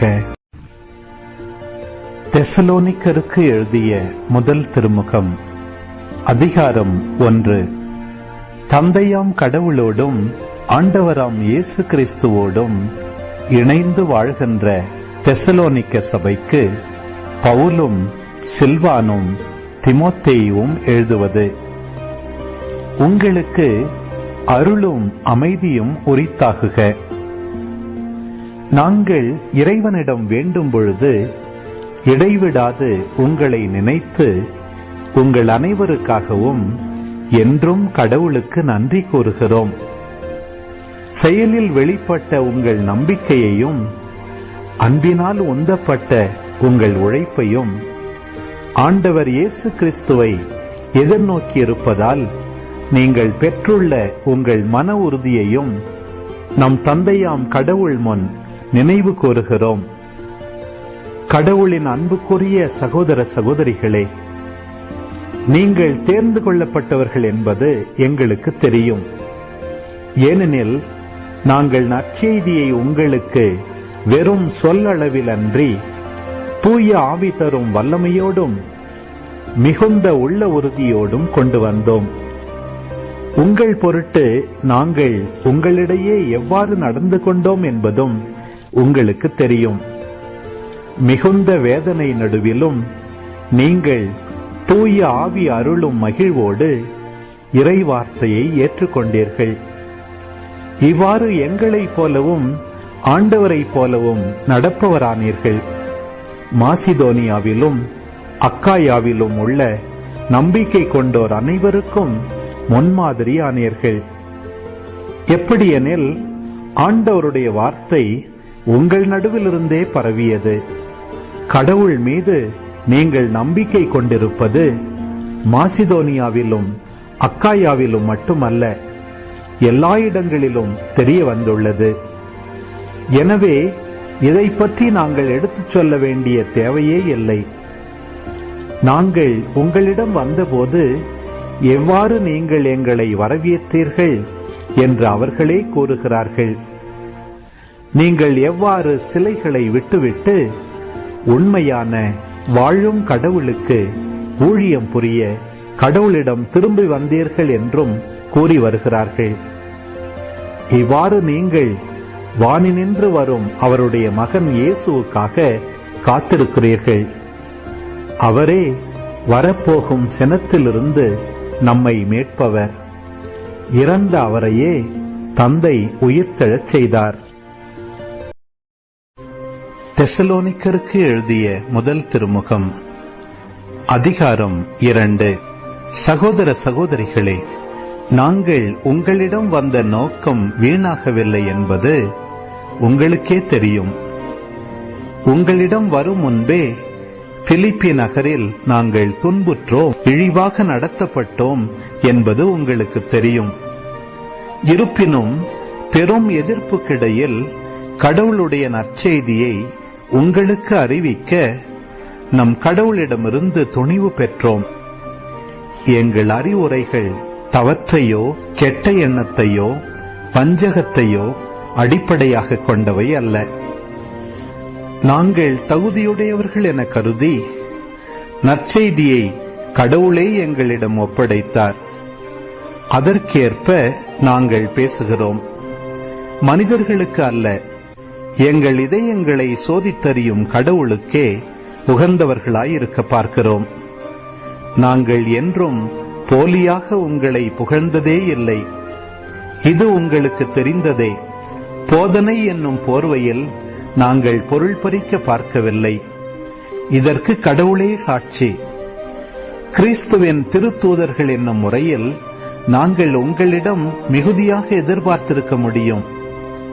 ஆனால் மனிதர் தரும் பெருமையை உங்களிடமிருந்தோ மற்றவர்களிடமிருந்தோ நாங்கள் தேடவில்லை. மாறாக நாங்கள் உங்களிடையே இருந்தபொழுது தாய் தன் குழந்தைகளை பேணி வளர்ப்பது போல் கனிவுடன் நடந்து கொண்டோம். இவ்வாறு உங்கள் மீது ஏக்கமுள்ளவர்களாய் கடவுளுடைய நற்செய்தியை மட்டுமன்றி எங்களையே உங்களுக்கு கொடுத்துவிட ஆவலாயிருந்தோம். ஏனெனில் நீங்கள் எங்கள் அன்புக்குரியவர்கள் ஆகிவிட்டீர்கள். அன்பர்களே, நாங்கள் எவ்வாறு பாடுபட்டு உழைத்தோம் என்பதை நினைத்து பாருங்கள். உங்களுள் எவருக்கும் சுமையாயிராதபடி எங்கள் பிழைப்புக்காக ராப்பகலாய் வேலை செய்து கொண்டே கடவுளுடைய நற்செய்தியை உங்களுக்கு பறைசாற்றினோம். நம்பிக்கை கொண்டுள்ள உங்கள் முன்பாக நாங்கள் மிகவும் தூய்மையோடும் நேர்மையோடும் குற்றமின்றியும் ஒழுகினோம் என்பதற்கு நீங்களும் சாட்சி, கடவுளும் சாட்சி. ஒரு தந்தை தம் பிள்ளைகளை நடத்துவது போல உங்களை நடத்தினோம். தம்முடைய ஆட்சியிலும் மாட்சியிலும் பங்கு பெற உங்களை அழைக்கும் கடவுளுக்கு ஏற்ப நடக்குமாறு உங்கள் ஒவ்வொருவருக்கும் அறிவுரை வழங்கினோம். உங்களை ஊக்குவித்தோம், வற்புறுத்தினோம். இவையெல்லாம் உங்களுக்கு தெரிந்தவையே. கடவுளின் வார்த்தையை நீங்கள் எங்களிடமிருந்து கேட்டபோது அதை மனித வார்த்தையாக அல்ல, கடவுளின் வார்த்தையாகவே ஏற்றுக்கொண்டீர்கள். இதற்காக நாங்கள் கடவுளுக்கு இடைவிடாது நன்றி கூறுகிறோம். உண்மையாகவே அது கடவுளுடைய வார்த்தைதான். அதுவே நம்பிக்கை கொண்ட உங்களில் செயலாற்றுகிறது. சகோதர சகோதரிகளே, இயேசு கிறிஸ்துவின் உறவில் யூதேயாவில் வாழும் கடவுளின் சபைகளுக்கு நேர்ந்தது போலவே உங்களுக்கும் நேர்ந்தது. யூதர்களால் அவர்கள் துன்புறுத்தப்பட்டது போலவே நீங்களும் உங்கள் சொந்த இனத்தாரால் துன்புறுத்தப்பட்டீர்கள். அந்த யூதரே ஆண்டவராகிய இயேசுவையும் இறைவாக்கினரையும் கொன்றார்கள், எங்களையும் துரத்திவிட்டார்கள். அவர்கள் கடவுளுக்கு உகந்தவர்கள் அல்ல, மனித இனத்திற்கே எதிரிகள். ஏனெனில் பிற இனத்தார் மீட்பு பெறுமாறு நாங்கள் அவர்களிடம் பேசுவதை தடுக்கிறார்கள். இவ்வாறு அவர்கள் தங்கள் பாவங்களை என்றும் பெருக்கிக் கொண்டே போகிறார்கள். இறுதியில் கடவுளின் சினம் அவர்கள் மேல் வந்துவிட்டது. அன்பர்களே, நாங்கள் உள்ளத்தால் அல்ல, உடலால் மட்டுமே உங்களை விட்டு சிறிது காலம் பிரிந்து தவித்தோம். உங்கள் முகத்தை காண பேராவலோடு ஏங்கியிருந்தோம். ஆகையால் நாங்கள் உங்களிடம் வர விரும்பினோம். அதிலும் பவுலாகிய நான் ஒரு முறை அல்ல, இருமுறை உங்களிடம் வர திட்டமிட்டேன். ஆனால் சாத்தான் எங்களை தடுத்துவிட்டான். நம் ஆண்டவர் இயேசுவின் வருகையின் போது அவர் முன் உங்களைத்தானே நாங்கள் எதிர்நோக்கி இருக்க போகிறோம். நீங்கள் தானே எங்களுக்கு மகிழ்ச்சியும் பெருமையோடு சூடப்போகும் வெற்றி வாகையுமாய் இருக்க போகிறீர்கள். உங்களைத் தவிர வேறு யார் இருக்க முடியும்? ஆம், உங்களால் தான் எங்களுக்கு பெருமையும் மகிழ்ச்சியும் கிடைக்கும். தெசலோனிக்கருக்கு எழுதிய முதல் திருமுகம், அதிகாரம் 3. ஆகவே இந்த பிரிவை எங்களால் தாங்க முடியாமல் போனதால் நாங்கள் ஏத்தென்ஸ் நகரில் தனிமையாக இருக்க முடிவு செய்தோம்.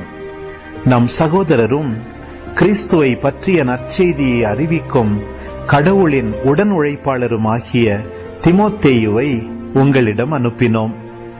நீங்கள் படும் துன்பங்களால் எவரும் மனம் தளர்ந்து போகாதவாறு உங்கள் நம்பிக்கையை உறுதிப்படுத்தி உங்களை ஊக்குவிக்க அவரை அனுப்பினோம்.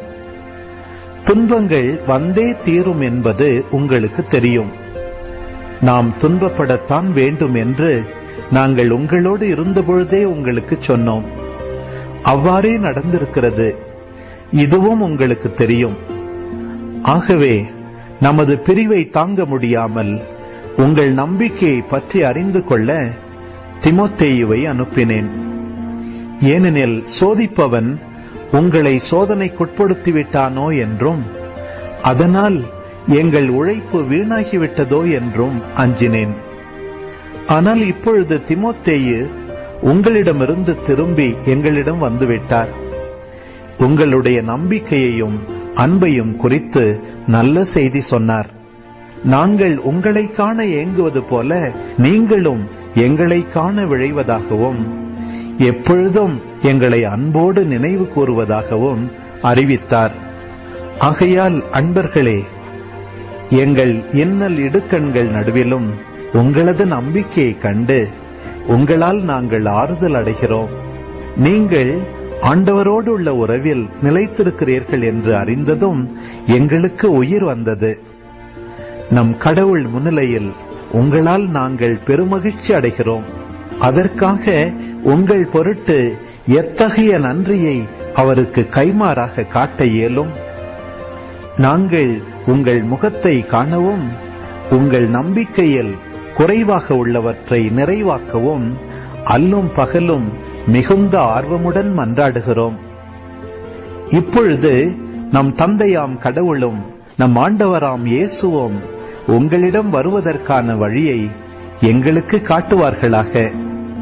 உங்கள் மீது நாங்கள் கொண்ட அன்பு வளர்ந்து பெருகுவது போல நீங்கள் ஒருவர் ஒருவருக்காகவும் எல்லாருக்காகவும் கொண்டுள்ள அன்பையும் ஆண்டவர் வளர்த்து பெருகச் செய்வாராக.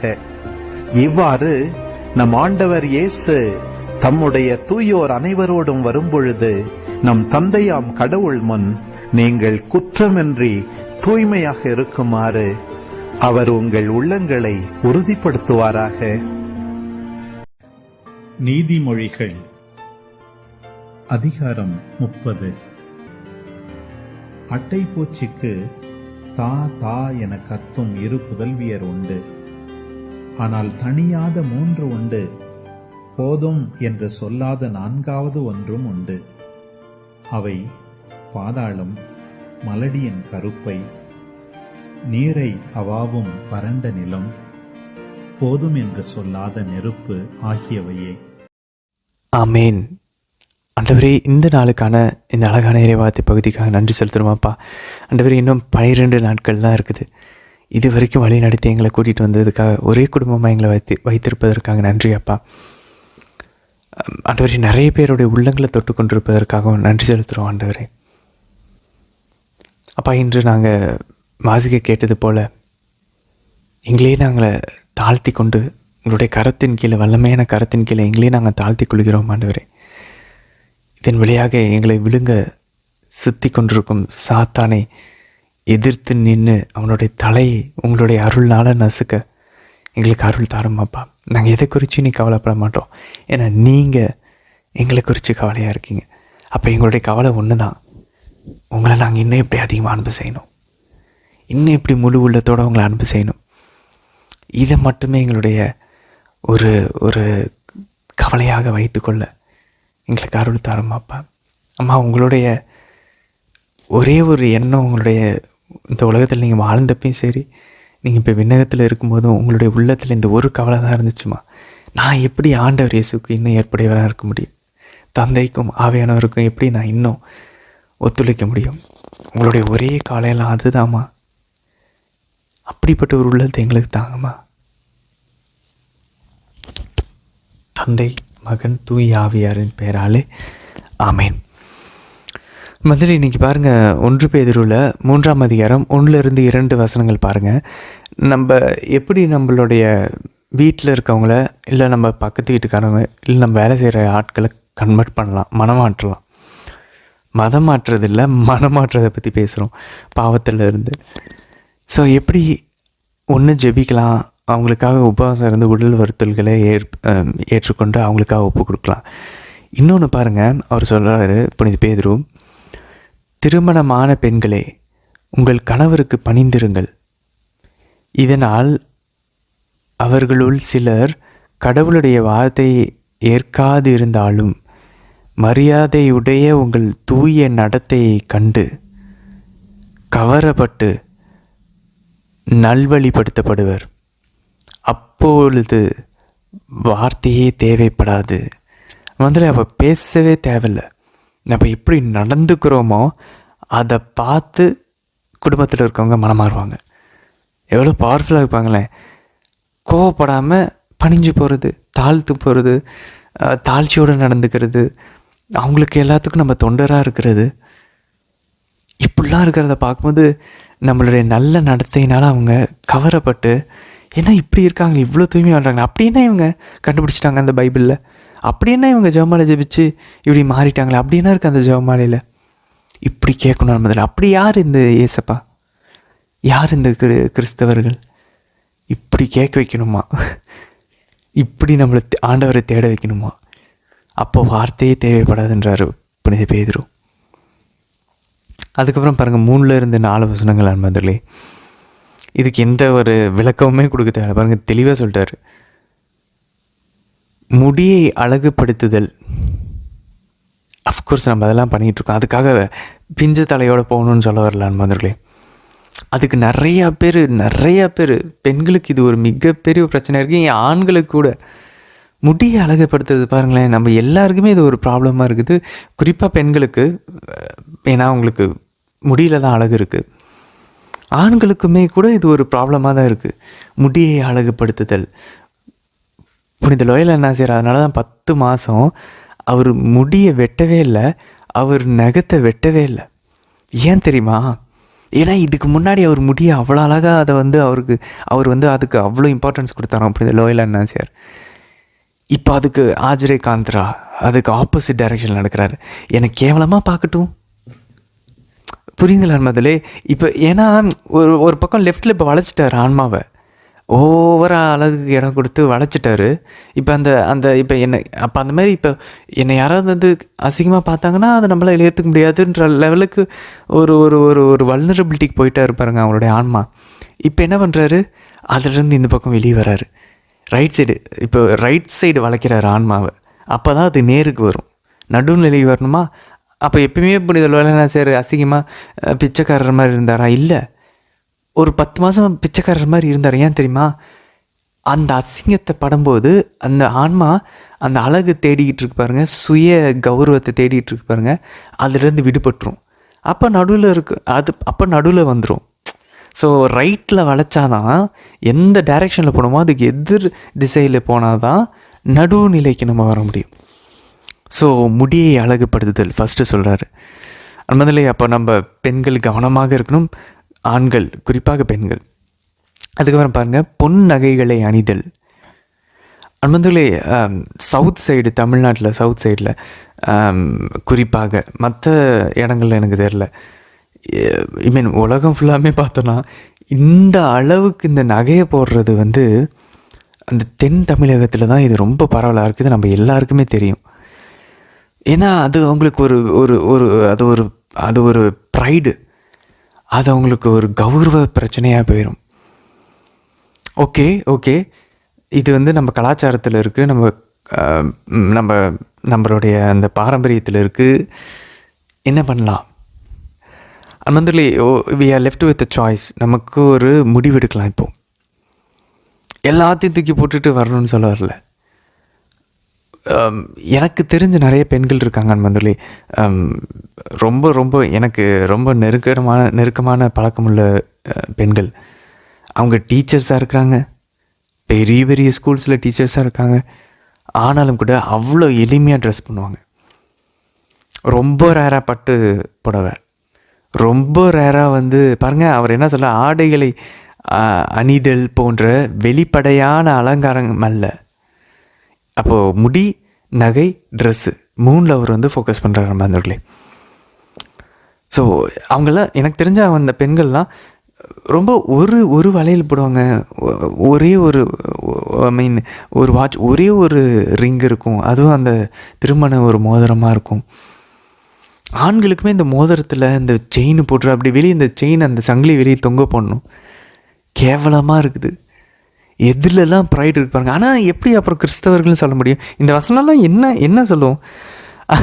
அன்பார்ந்தவர்களே, ஐ மீன் அசிசியார் மாதிரி நம்ம எல்லாத்தையும் தூக்கி போட்டுட்டு போக முடியாது. எல்லாருக்குமே அந்த அழைப்பு இல்லை. ஆனால் ஆண்டவர் அப்படி தான் அழைக்கிறாரு.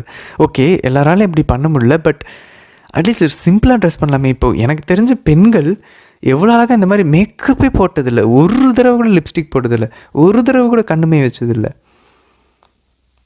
சிம்பிளாக குளிச்சுட்டு ரொம்ப நீட்டாக முடியை வந்து வாரி அதை வந்து டிசிப்ளினாக ஒரு ப்ரெசன்டபிளாக சுத்தபத்தமாக இருப்பாங்க. ஆனால் எந்த ஒரு எக்ஸ்ட்ரா அலங்கார விஷயங்களுமே அவங்க போட மாட்டாங்க அன்பந்தவர்களே. ஆனால் வேலைக்கு போகிறாங்க, அத்தனை பிள்ளைங்க முன்னாடி உட்காந்து டீச்சர்ஸாக நடத்துகிறாங்க.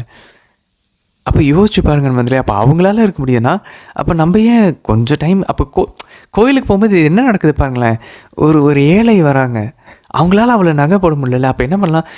எனக்கு தெரிஞ்சவங்களாம் தாலி கொடி மட்டும் தான் போட்டிருப்பாங்க. எக்ஸ்ட்ராவாக ஒரு செயின் கழுத்தில் ஏதாவது இந்த ஃபெஸ்டிவல் டைமில் போடும். அப்படின்னா எவ்வளோ எளிமையாக இருக்காங்க பாருங்களேன். ஓகே, நகையை நீங்கள் வந்து சேர்த்து வச்சுக்கலாம். நம்மளுடைய இப்போ நகை வேலைலாம் ஏறிக்கிட்டு இருக்குது.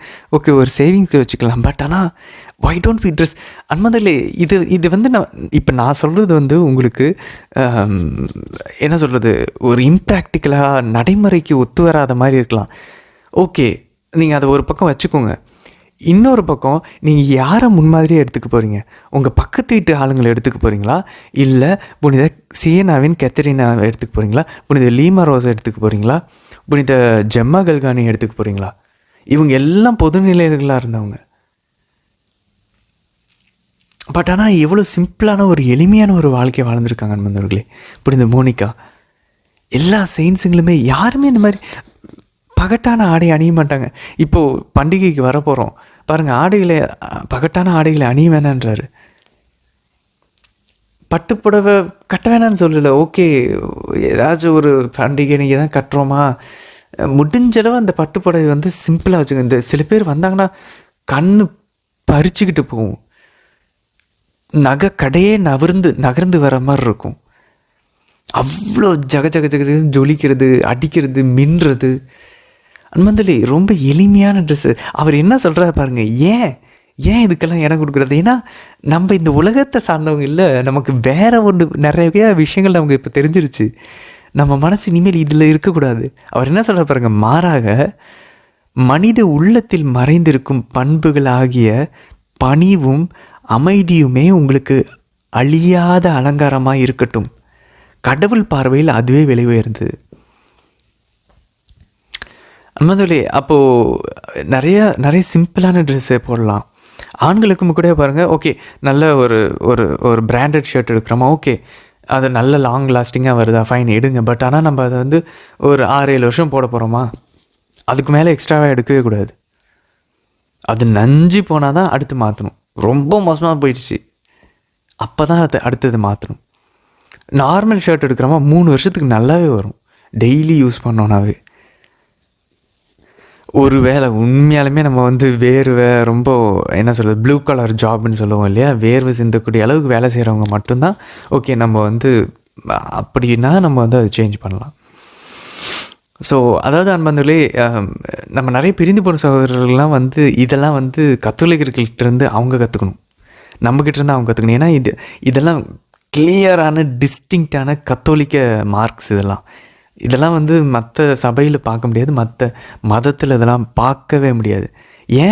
ஏன்னா நமக்கு அக்கா அண்ணன் தம்பிங்க இருக்காங்க, முன்மாதிரியாக புனிதர்கள் இருக்காங்க, அவங்கள பார்த்து நம்ம வாழ்கிறோம். அவங்களுக்கு யார் முன்மாதிரியாக இருந்தால் ஆண்டவரும் தேவ மாதாவும் தான், அப்போஸ்தலர்கள் தான்.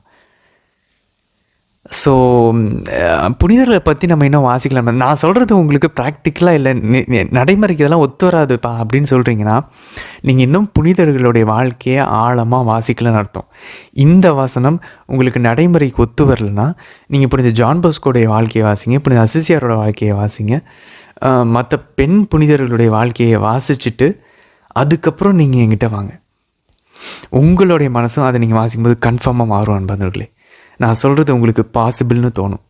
நீங்களும் அடுத்து மேக்கப் போட மாட்டீங்க, நீங்களும் அடுத்து ரொம்ப எளிமையான ஒரு ஆடை அணிவீங்க. நான் சொல்லல, இருக்கிற இடமே தெரியாத அளவுக்கு ஒரு அமைதியான ஒரு ஒரு ஒரு ஒரு ட்ரெஸ்ஸை நீங்கள் போடுவீங்க, ஆர்ப்பாட்டம் இல்லாத ஒரு ட்ரெஸ்ஸு.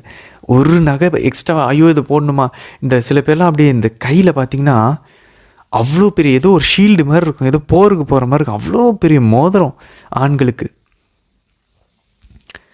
ஸோ இதெல்லாம் நம்ம எப்போ அதே மாதிரி அதில் என்ன அன்பாந்தர்களே, பிரினத்தவர்கள் தான் அப்படி இருக்கிறாங்க அன்பாந்தர்களே. அப்படியே அந்த ட்ரெஸ்ஸு அந்த வெளியே அந்த சங்கிலி அப்படி போடணும், பசங்களுக்கு அப்படி தெரியணும். அதுவும் இந்த கல்யாண டைமில் நடக்கிற ஆர்ப்பாட்டம் இருக்குது பாருங்களேன், அந்த ஒரு நாள் தான் அப்படின்ற அந்த ஒரே ஒரு எக்ஸ்கியூஸ்க்காக, ஏன் அந்த ஒரு நாளும் கூட சிம்பிளாக இருந்து பார்ப்போமே, அங்கே தானே உண்மையான ஒரு கிறிஸ்தவ பண்பு இருக்குது. யார் அந்த மாதிரி இருப்பா? இறை வார்த்தை உள்ளே போய் உண்மையிலே புனிதர்களை போல் வாழணும்னு நினைக்கிறவங்க தான் அப்படி ஹீரோயிக்காக பண்ண முடியும், தனித்துவமாக யூனிக்காக பண்ண முடியும். வேறு எவனுக்குமே அந்த தில்லு இருக்காது, எந்த பொண்ணுக்கும் அந்த தில்லு வராது அன்பர்களே. அப்படி கவுண்டர் கல்ச்சரலாக எல்லா கலாச்சாரம் பக்கத்திட்டு இருக்காங்க. என்னம்மா இப்போ ரீசெண்டாக கூட பகிர்ந்துக்கிட்டாங்க என் கூட ஒருத்தவங்க, எந்த நகையுமே இல்லை பாருங்கள், அவங்களுக்கு நகை போடலன்னா அது ஒரு அசிங்கமாக பார்க்குறாங்க. ஆமாம், எதுக்கு நகை வேணும் அப்படின்னு இவங்க திருப்பி கேட்டாங்க. அதுவும் அவங்களுடைய பொண்ணை பார்த்து கேட்டாங்களாம், என்னம்மா வயசு பொண்ணு எந்த நகையுமே போடாமல் இருக்குது, எதுக்கு ஆன்ட்டி போடணும் நகை அப்படின்னு கேட்டாங்களாம். எவ்வளோ அழகாக அந்த பொண்ணு வளர்ந்துருக்காங்க பார்த்தீங்களா? அப்படி இருக்கணும் நம்ம கிறிஸ்தவ பெண்கள். சரி, 7ஆம் வசனம் போல ஆனதில்லை பாருங்கள். அவ்வாறே திருமணமான ஆண்களே உங்கள் மனைவியர் வலு குன்றியவர்கள் என்பதை நீங்கள் உணர்ந்து அவர்களோடு இணைந்து வாழுங்கள். வாழ்வு தரும் அருளுக்கு உடன் உரிமையாளர்களாக இருப்பதால் அவர்களுக்கு மதிப்பு கொடுங்கள். அப்போது நீங்கள் தடையின்றி இறைவேண்டல் செய்ய முடியும். அந்த மாதிரி there is a link between. நம்ம பாருங்களேன், ஒரு கணவன் மனைவி உறவு கரெக்டாக இல்லைன்னா உங்கள் இறைவேண்டலில் நமக்கு தடை இருக்குமா? அந்த மாதிரி அப்போ வலு குன்றியவர்கள் சொல்லும்போது என்ன சொல்ல வராங்க அப்படின்னாக்கா, பெண்களுடைய மாரல் கேரக்டரில் தார்மீக குணாதிசயத்தை பற்றி இங்கே பேசலை புனித பவுல். அவங்களுடைய புத்தி அறிவை பற்றி இங்கே பேசலை. சொல்ல போனால் பெண்கள் செம்மையாக படிக்கிறாங்க. இப்போ பாஸ் பர்சன்டேஜ் பார்த்திங்கன்னா பெண்கள் தான் அதிகமாக இருக்குது ஆண்களை விட. நம்மளை விட நல்லா ஃபோக்கஸ் பண்ணுவாங்க, நல்லா கான்சன்ட்ரேட்டாக இருக்க முடியும் ஆண்களை விட. அப்போ அவர் எதை சொல்கிறாரு, உடல் வலு குன்றியவர்கள். இதை நம்ம எல்லாருமே ஏற்றுக்கொண்டு தான் ஆகணும். ரொம்ப ரேர் பெண்கள் அந்த பெண்கள் ஸ்ட்ராங்காக இருப்பாங்க ஆண்களை விட. அது ரொம்ப ரேர். ஜென்ரலாக பொதுவாக பார்த்தோம் அப்படின்னா மெஜாரிட்டி ஆண்களுடைய உடல் வலிமை அதிகமாக இருக்கும் பெண்களை விட. ஸோ அது இயற்கை, இது யாராலையுமே மறுக்க முடியாது. ஸோ அதை தான் புனித பவுல் சொல்கிறார். மற்றபடி அவர் புத்தியை பற்றி அவர் பேசலான்னு வந்தவர்களே. ஸோ இப்போ இந்த கணவன் மனைவிக்குள்ளே பிரச்சனை இருக்குன்னா இறைவேண்டல் தடைப்படுமா? அதுவும் குறிப்பாக ஒரு கணவன்களை பற்றி தான் பேசுகிறார். அப்போ நம்ம மனைவி அன்பு செய்யாமல் இருந்தால் அங்கே நம்ம செலுத்துகிற பலியை ஆண்டவர் சொல்லிட்டா இருப்பாருங்க, நீ வச்சுட்டு போ, முதல்ல போய் அதை சரி பண்ணிட்டு வான்றாரு. இதை எடுத்துக்க முடியாது. ஏற்கனவே யாக்கோபு என்ன சொன்னார், நம்ம ஜெபம் தடையாக இருக்குன்னா அது காரணம் நம்ம நம்புறதில்ல, சந்தேகத்தோடு கேட்குறோம். யாக்கோபு 1ஆம் அதிகாரத்தில் 5-8 வசனங்கள். அப்படி இல்லையா 4ஆம் அதிகாரத்தில் என்ன சொல்கிறது, சுயநலத்தோடு கேட்குறோம். இல்லையா 5ஆம் அதிகாரத்தில் வாசித்தோம், நம்ம நேர்மையாளர்களாக இருக்கிறதில்ல. ஸோ இந்த கேட்டகரிக்குள்ளே இது வந்துடும்.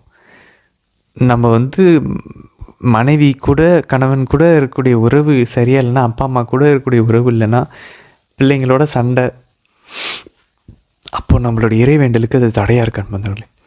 என்னாலேயும் உண்மையிலுமே நான் கோவப்பட்டுட்டேன்னு வச்சுக்கோங்களேன், அடுத்த ஜெபமாலையில் முட்டி போட்டால் ஜெபிக்க முடியும், ஜெபிச்சுக்கிட்டு இருப்பேன். ஆனால் மனசு உறுத்தி எடுத்துரும். மாதா விடவே மாட்டாங்க. ஓகேன்னு அந்த ஜெபமாலை முடிக்கிறதுக்குள்ளே அவங்கள நம்மளை கன்வின்ஸ் பண்ணாமல் மாதா விடவே மாட்டாங்க.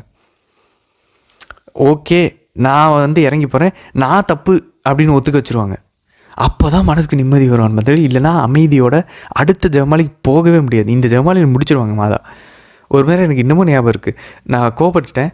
அதுக்கப்புறம் அவங்க அந்த ஜெபமாலை டைமில் சரி இந்த 4 மணி ஃபுல்லுமே மீதி இருக்கிற 4-10 மணிகளில் நீ அவங்களுடைய நன்மைகளை மட்டும் தான் யோசிக்கணும் அப்படின்றாங்க. மனசுக்குள்ள எனக்கு அப்படி ஒரு தாட் இருந்துச்சு. நான் அந்த 4-10 மணி முடிக்கிற வரைக்கும் அவங்க எனக்கு செஞ்ச நன்மைகளை யோசிச்சுட்டு இருந்தேன். உடனே மனசு அப்படியே அமைதியாகிடுச்சு. அந்த ஜெபமாலை முடிச்சதுக்கப்புறம் அவ்வளோ ஒரு அமைதி, ஈஸியாக என்னால் அவங்கள மன்னிக்க முடிஞ்சு. அந்த கோவம் ஃபுல்லாக தணிஞ்சிருச்சு ஒரே ஒரு ஜெபமாலையில். ஸோ நம்ம அப்போ ஜெபிக்கிறதுக்கு தடையே இருக்குது இந்த நம்மளோட உறவு. 9ஆம் வசனம் பாருங்கள் நண்பர்களே, எல்லாமே ஆண்டவருடைய அந்த போதனைகள்லேருந்து வருது பாருங்கள். தீமைக்கு பதில் தீமை செய்யாதீர்கள், பழிச்சொல்லுக்கு பழிச்சொல் கூறாதீர்கள், மாறாக ஆசை கூறுங்கள். ஆண்டவர் சொல்கிறார்ல, அதே தான் நற்செய்தியில்.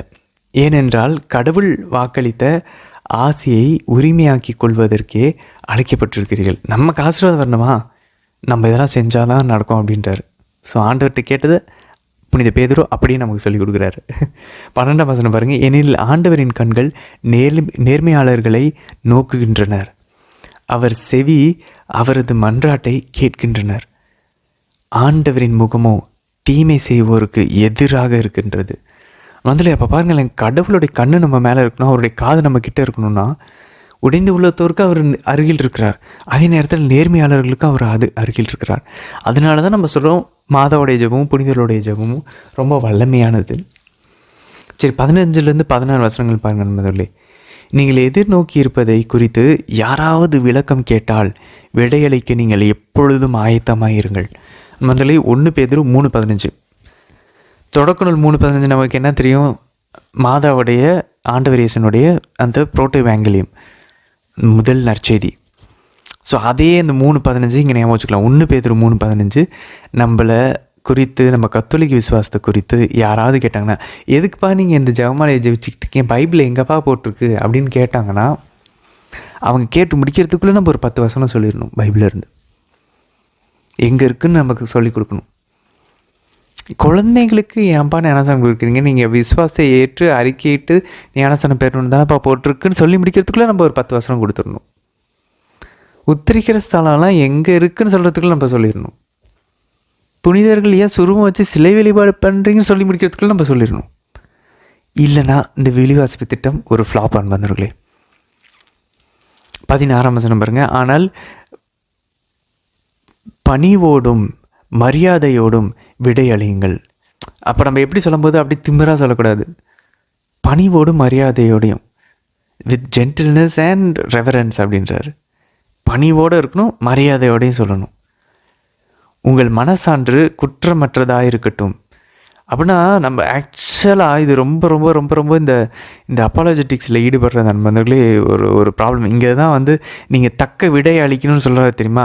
தக்க விடைன்ற இடத்துல ஆங்கிலத்தில் டிஃபென்ஸ்ன்னு இருக்கும். Be ready, be always prepare to give a defence அப்படின்னு சொல்லியிருக்கோம். தக்க விடை. இப்போ புனித பவுல் டிஃபென்ஸ் பண்ணுறாரு தெரியுமா? அவரை பற்றி தக்க விடை கொடுக்குறாரு. ஒரு தன்னை தற்காத்து கொள்கிறாரு பாருங்கள். அந்த கிரேக்க வார்த்தை அந்த இடத்துல டிஃபென்ஸுக்கு அப்பாலஜியா அப்படின்ட்டுருக்கு.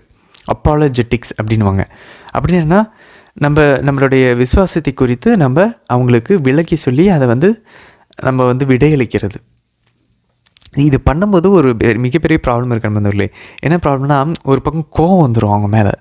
அப்படி வரவே கூடாது. பணிவும் மரியாதையும் மிஸ்ஸே ஆகக்கூடாது. அதுக்கு நான் என்ன சஜஸ்ட் பண்ணேன், எனக்கு ப்ராக்டிக்கலாக இப்போது தான் நானும் அதை கண்டுபிடிச்சேன் எப்படி அதுலேருந்து தப்பிக்கிறது அப்படின்னாக்க, யார்கிட்டையுமே பேசிடவே கூடாது நண்பர்களே.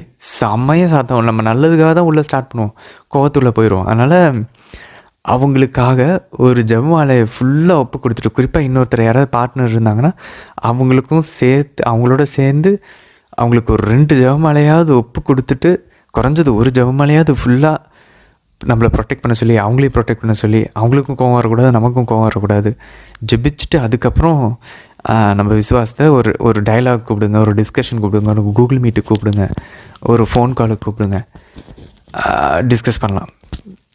ஸோ ஜெபிக்காமல் உள்ளே போயிடவே கூடாது நண்பர்களே. 17ஆம் வசனம் பாருங்கள்.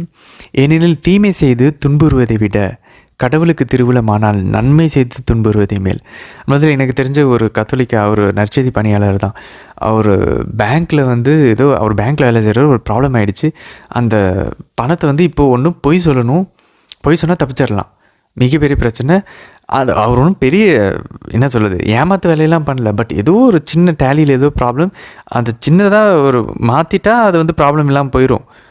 பட் ஆனால் அவர் என்ன பண்ணிட்டார், இந்த வசனத்தை அவர் சொன்னார், எனக்கு இன்னும் ஞாபகம் இருக்குது. தீமை செய்து துன்புறுவதை விட கடவுளுக்கு திருவிழமானால் நன்மை செய்து நான் துன்புறுவேன் அப்படின்னு சொல்லிட்டு அவர் உண்மையை ஒத்துக்கிட்டு எல்லாத்தையும் அவர் இது பண்ணார். ஆக்சுவலாக பிரச்சனையே வராமல் கடவுள் முடிச்சுட்டார் முதல்ல. அதுமாதிரி எனக்கு தெரிஞ்சு நிறைய பிரியாணத்தவர்கள் கூட அந்த மாதிரி பண்ணுறாங்க. ஸோ பொய் சொல்லி இன்டர்வியூவில் அப்படியே காமிச்சு அப்படியே பொய்யா பாருங்கள், எனக்கு அதுவுமே தேவையில்லை, இருக்கிறத நான் உண்மையோடு போவேன், ஆண்டவருக்கு திருவிழமானால் அது நடக்கட்டும். அந்த மாதிரி நம்ம உண்மையை சார்ந்து நிற்கும்போது கடவுள் தம் வானதூதர்களை அனுப்புகிறார் மந்திரங்களை நமக்கு உதவி செய்கிறதுக்கு. அதுக்கப்புறம் பாருங்கள் 18-20 வசனங்கள். கிறிஸ்துவும் உங்கள் பாவங்களின் பொருட்டு ஒரே முறையாக இறந்தார். அவர் உங்களை கடவுளிடம் கொண்டு சேர்க்கவே இறந்தார். நீதி உள்ளவராகிய அவர் நீதியற்றவர்களுக்காக இறந்தார். பாருங்களேன், நமக்காக நீதியற்றவர்களுக்காக இறந்தார். மனித இயல்பொட்டிருந்த அவர் இறந்தாரேனும் ஆவிக்குரிய இயல்புக்குரியவராய் உயிர் பெற்று இருந்தார். அன்பர்களே, இங்கே நமக்கு தெரியுது பாருங்கள், மனித இயல்பு ஒட்டி அவர் இருந்தாலும் அவர் நீதியற்றவர்களுக்காக இறந்தார். ஓகே, மனித இயல்பை ஒட்டியிருந்த அவர் இறந்தாரேனும், இது அவர் இறக்குறத தெளிவாக நமக்கு புரிஞ்சிருச்சு. ஆனால் இப்போ அடுத்த வசனம் பாருங்கள், ஆவிக்குரிய இயல்புடையவராய் உயிர் பெற்று எழுந்தார் அப்படின்னு இருக்கு. ஸோ இங்கே அன்பாந்தர்களே, ஆவிக்குரிய இயல்புடையவராக உயிர் பெற்று எழுந்தார்னா இது நமக்கு மேலோட்டமாக வாசிக்கும்போது என்ன தோணுது, ஆண்டவரோட உயிர்ப்பை பற்றி பேசுகிறாங்க அப்படின்னு தோணுது. ஆனால் நம்ம பாரம்பரியத்தில் நம்ம கத்தோலிக்க திருச்சபையினுடைய பாரம்பரியத்தில் பார்த்தோன்னா இறையியல் அறிஞர்களும் சரி இன்னொரு இன்டர்பிரிட்டேஷன் இருக்கிறாங்க.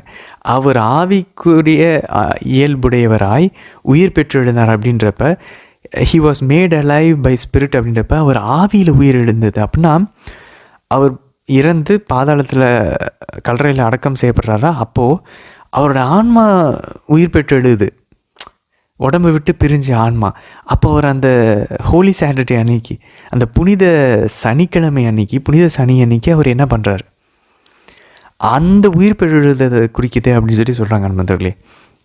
ஸோ 2 இன்டர்பிரிட்டேஷன் இருக்குது. ஒன்று, அவர் உயிரோட உடலும் ஆன்மாவும் உயிர் பெற்று எழுந்ததை பற்றி பேசுகிறாங்க. இல்லை, அவர் புனித சனி அன்னைக்கு வெறும் ஆன்மா மட்டும் உயிர் பெற்று எழுந்தால் அது என்ன செஞ்சுச்சு அப்படின்றத பற்றி பேசுகிறாங்க. ஸோ இது 2 இன்டர்பிரிட்டேஷனுக்கு இது நம்ம மனசில் வச்சுக்கோணும். மாதிரி அடுத்த வசனத்துக்கு வருவோம். பாருங்கள் 19ஆம் வசனம். அந்நிலையில், அப்போ அவர் ஆவிக்குரிய இயல்புடையவராய் உயிர் பெற்று எழுந்தார் இல்லையா, அந்நிலையில் அவர் காவலில் இருந்த ஆவிகளிடம் போய் தம் செய்தியை அறிவித்தார். ஸோ அந்த ஆவிக்குரிய இயல்புடையவராக அவர் உயிர் பெற்று எழுந்தபோது அவர் காவலில் இருந்த ஸ்பிரிட்ஸுக்கு, ஆவிகளுக்கு போய் அவர் தம் செய்தியை அறிவித்தாராம், அவருடைய செய்தியை அறிவித்தாராம். யார் அவங்க? 20ஆம் வசனம் பாருங்கள். அடுத்த வசனம். நோவா பேழையை செய்து கொண்டிருந்த நாள்களில் பொறுமையோடு காத்து கொண்டு இருந்த கடவுளை அந்த ஆவிகள் ஏற்றுக்கொள்ளவில்லை. ஸோ இந்த ஆவிகள் யார்? ஆண்டவர் போய் தம் செய்தி அறிவித்த ஆவிகள். நோவாவின் காலத்தில் பொறுமையோடு காத்து கொண்டிருந்த கடவுளை அந்த ஆவிகள் ஏற்றுக்கொள்ள, அப்போ கடவுளை ஏற்றுக்கொள்ளாத ஒரு ஆவி சிலர், அதாவது 8 பேர் மட்டும் அந்த பேழையில் தண்ணீர் வழியாக காப்பாற்றப்பட்டனர். முதல்ல இங்கே தான் நம்ம அந்த உச்சக்கட்டத்துக்கு வந்திருக்கோம். ஸோ ஏற்கனவே 2 இன்டர்பிரிட்டேஷன் இருக்குது. ஒன்று புனித சனியை குறிக்கும், அல்லது உயிர்ப்பு ஞாயிறு அது குறிக்கும். ஆண்டவர் உயிர் பெற்று எழுந்தது, 2ல் ஏதோ ஒன்று இருக்குது, நமக்கு என்னன்னு தெரியல. இப்போ 2வது கேள்வி வந்துருச்சு. இப்போ இந்த ஆவிகள்?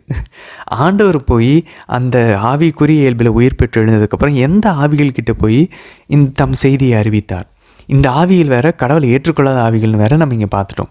அது நோவாவின் காலத்தில் ஏற்றுக்கொள்ளாத இருந்த கடவுளை வந்து ஏற்றுக்கொள்ளாத ஆவிகள் அப்படின்னு சொல்லி பார்க்குறாங்க. ஸோ 4 வியூஸ் இருக்கு அன்பர்களே. இறையியல் அறிஞர்கள் வந்து திருச்சபை நம்முடைய பாரம்பரியத்தில் பார்த்தோன்னா 4 இதுக்கு வந்து விளக்கம் நம்ம பார்க்குறோம். ஸோ ஃபஸ்ட்டு விளக்கம் என்ன அப்படின்னு சொல்லி பார்த்தீங்கன்னா, வரலாறில் அலெக்சாந்திரியாவினுடைய புனித கிளமெண்ட். ஸோ அவர் என்ன சொல்கிறார் அப்படின்னாக்க, இது வந்து புனித சனியை குறிக்கும். புனித சனியின் போது ஆண்டவருடைய ஆவி மட்டும், அவருடைய ஆன்மா மட்டும் உடல்லேருந்து பிரிஞ்சு பாதாளத்தில் இறங்கி அது என்ன பண்ணுச்சா, அங்கே இருந்த பாவிகளிடம் அவருடைய கடைசி ஆஃபரை கொடுத்துச்சு. அந்த நோவின் காலத்தில் ஆண்டவரை ஏற்றுக்கொள்ளாத ஆவிகள்னு சொல்கிறது வந்து அந்த டைமில் இருந்த அந்த ஆன்மாக்கள், அந்த மக்கள் யாரும் ஏற்றுக்கல தெரியுமா? நோவா வந்து பேழைக்குள்ளே வாங்கன்னு சொன்னப்போ யாரும் ஏற்றுக்கல. ஸோ அந்த ஆன்மாக்கள்கிட்ட போய் ஆண்டவர் வந்து திரும்ப ஒரு முறை மீட்புக்காக ஒரு நற்செய்தி அறிவித்து அவங்களுக்கு ஒரு ஃபைனல் கால் கொடுக்குறாராம், வரீங்களா அப்படின்னு சொல்லிட்டு புனித அலெக்சாந்திரியாவினுடைய கிளமெண்ட் சொல்கிறாராம். இது ஒரு இது. ஆனால் இதில் ஒரு பிரச்சனை இருக்குது. முதல்ல இங்கே பயன்படுத்தியிருக்க அந்த ஆவிகள்ன்ற அந்த வார்த்தை கிரேக்கத்தில் வந்து நியூமேட்டான்ற வார்த்தை பயன்படுத்தியிருக்காங்க. ஸோ இது வந்து ஜென்ரலாக நம்மளுடைய ஸ்கிரிப்சரில் நம்ம மறைநூலில் பார்த்தோன்னா இதை வந்து இறந்து போன ஆன்மாக்களுக்கு வந்து இதை பயன்படுத்துவது இல்லை. ஸோ இறந்து போன மனுஷங்களுடைய ஆன்மாவுக்கு இந்த நியூமேட்டான்ற அந்த கிரேக்க வார்த்தையை பயன்படுத்துறது இல்லை ஆவிகள்ன்றது. ஒரே ஒரு எக்ஸெப்ஷன், ஒரு விதிவிலக்கு எங்கே அப்படின்னாக்கா எபிரேயர் 12:23 மட்டும்தான் இறந்து போன மனித ஆன்மாக்களுக்கு இந்த ஆவின்ற வார்த்தையை பயன்படுத்தியிருக்காங்க. மற்ற எல்லா இடத்துலையுமே இந்த ஆவின்ற வார்த்தையை வந்து மனிதருடைய ஆன்மாவுக்கு பயன்படுத்தலை. அப்போ நோவாவின் காலத்தில் வாழ்ந்த மனிதர்களுக்கு குறிக்கக்கூடிய வார்த்தை இல்லை இது. அப்போ இந்த ஆவிகள் யார்? ஸோ அந்த கேள்வி உள்ளே வந்துருச்சு பாருங்கள்.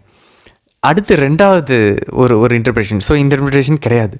2வது ஒரு விளக்கம் யார்? புனித அகஸ்தீனார் கொடுக்குறாரு. அவர் என்ன சொல்கிறார் அப்படின்னாக்க, ஸோ ஆண்டவர் இயேசு கிறிஸ்து ஏற்கனவே காலத்துக்கு முன்னாடி ஆபிரகாமுக்கு முன்னாடியே அவர் இருந்தவர். அவர் துவக்கத்துலேருந்தே இருக்கிறார். ஆதியும் அந்தமும் அவருக்கு கிடையாது. அவர் தான் ஆதியும் அந்தமும், தொடக்கம் முடிவும் அவர் இல்லாதவர். ஸோ அவர் என்ன பண்ணிக்கிறாருன்னா, நோவாவினுடைய வடிவில் போயிட்டு ஆண்டவர் இயேசு வந்து அவங்களுக்கு அவங்க அந்த தண்ணீர் வந்து அவங்கள வெள்ளம் அடிச்சுட்டு போகிறதுக்கு முன்னாடி நோவாவின் வடிவில் ஆண்டவர் இயேசு போய் அவங்களுக்கு கற்பித்திருக்கலாம், நற்செய்தி அந்த செய்தியை அறிவித்திருக்கலாம் மனமாற சொல்லி அப்படின்னு சொல்கிறாங்க நண்பர்களே. பட் ஆனால் அது வந்து வாய்ப்பு இல்லை. அப்படி அகஸ்தியனாரோட இந்த இன்டர்பிரிட்டேஷனும் வாய்ப்பு இல்லை அப்படின்னு சொல்லி இறையியல் அறிஞர்கள் சொல்கிறாங்க. ஏன் அப்படின்னு சொல்லி பார்த்திங்கன்னா, நிறைய பேர் பாவம் செஞ்சு இறந்து போகிறாங்க. அது ஏன் நோவின் காலத்தில் இருந்தவங்களுக்கு மட்டும் ஆண்டவர் ஸ்பெஷலாக போய் அவங்களுக்கு மட்டும் அறிவிக்கணும்? அதே போல் அந்த பாவிகளுக்கு ஏன் போயிட்டு பாதாளத்தில் அவங்களுக்கு மட்டும் அறிவிக்கணும்? பாதாளத்தில் மற்ற பாவிகளும் இருக்கிறாங்களே, ஏன் நோவின் காலத்தில் இருந்த அந்த ஆன்மாக்கள், மனுஷங்களுடைய ஆன்மாக்களுக்கு மட்டும் போய் இதை அறிவிக்கணும்? அதோட இன்னொரு பிரச்சனை, இப்போ கிளமெண்ட் ஆஃப் அலெக்சாந்திரியாவினுடைய கிளமெண்ட்டும் அகஸ்தினார் சொல்கிறதுலேயும் ஒரு ப்ராப்ளம் இருக்கான். என்ன ப்ராப்ளம்? ஏன்னா இவங்க இறந்ததுக்கப்புறம் மனம் மாற முடியாது, யாராக இருந்தாலும். ஸோ அது லூக்கா 17 நம்ம வாசிக்கிறோம். அந்த லாசர் செல்வந்தர் கதையிலையும் வாசிக்கிறோம். இறந்ததுக்கப்புறம் செல்வந்தர் வந்து மனம் திரும்புகிறார், ஆனால் அதை விட்டு வெளியே வர முடியாது. அது எல்லாருக்குமே தெரியும். நம்ம சாகரத்துக்கு முன்னாடி மனம் திரும்பினாதான் அன்பார்ந்தவர்களே. செத்ததுக்கப்புறம் ஒரு ஆன்மாவால் எவ்வளோ துன்பம்லாம் தெரியுது, ஆனால் மனம் மாற முடியாது. டைம்ஸ் கான். ஸோ இந்த 2 பேருடைய இந்த விளக்கமும் ஏற்றுக்க முடியாது அப்படின்னு சொல்கிறாங்க. அப்போ 3வது என்ன அப்படின்னு சொல்லி பார்த்தீங்கன்னா, 17ஆம் நூற்றாண்டில் புனிதர் ராபர்ட் பெல்லாரிமன், இயேசு சபை குருவானவர் புனிதர் ராபர்ட் பெல்லாரிமன், அவர் வந்து என்ன சொல்கிறாரு, இல்லை இது வந்து புனித சனியை குறிக்கக்கூடியது. ஸோ ஆனால் அவர் என்ன அவரும் புனித சனியில் தான் ஆண்டவர் உயிர் பெற்றது தான் இதை குறிக்குது. ஆனால் அவர் என்ன சொல்கிறார் அப்படின்னாக்க, ஆண்டவர் இயேசு பாதாளத்தில் இறங்கி போய் ஏற்கனவே அந்த வெள்ளம் வந்து அடிச்சுட்டு போகிறதுக்கு முன்னாடி அந்த கடைசி டைமில் அவங்க மனசில் வந்து மனம் மாறிட்டாங்களாம். ஸோ அவங்களுக்கு போய் அப்படிப்பட்ட அந்த பாவிகளுக்கு போயிட்டு, ஏன்னா வெள்ளம் அடிக்கிற டைமில் இவங்க வந்து மனசு வருத்தப்பட்டு, ஐயோ நம்ம வந்து பேலையில் ஏறி இருக்கலாமோ, நம்ம தப்பு செஞ்சிட்டோமோ மன வருத்தப்பட்ட அந்த ஆன்மாக்களுக்கு போய் அறிவிச்சார் அப்படின்றாங்க.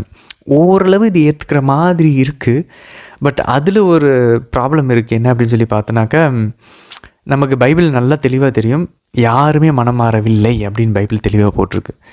ஸோ இந்த விளக்கத்தையும் ஏற்றுக்க முடியாது அன்பர்களே. அப்போ 4வது விளக்கம் ஒன்று இருக்குது, நவீன இறையில அறிஞர்கள் கொடுக்கக்கூடிய ஒரு விளக்கம் இருக்குது. அது என்ன அப்படின்னு சொல்லி பார்த்தோம் அப்படின்னாக்கா, ஸோ இந்த பாதாளம் அப்படின்றது வந்து ஆண்டவர் வந்து இந்த நவீன இறையில அறிஞர்கள் என்ன சொல்கிறாங்கனாக்கா, ஆண்டவருடைய உயிர் பெற்று எழுந்தார் அப்படின்றது வந்து அந்த புனித சனியை குறிக்கிறது இல்லை, அது உயிர்ப்பு ஞாயிறை குறிக்கிறது.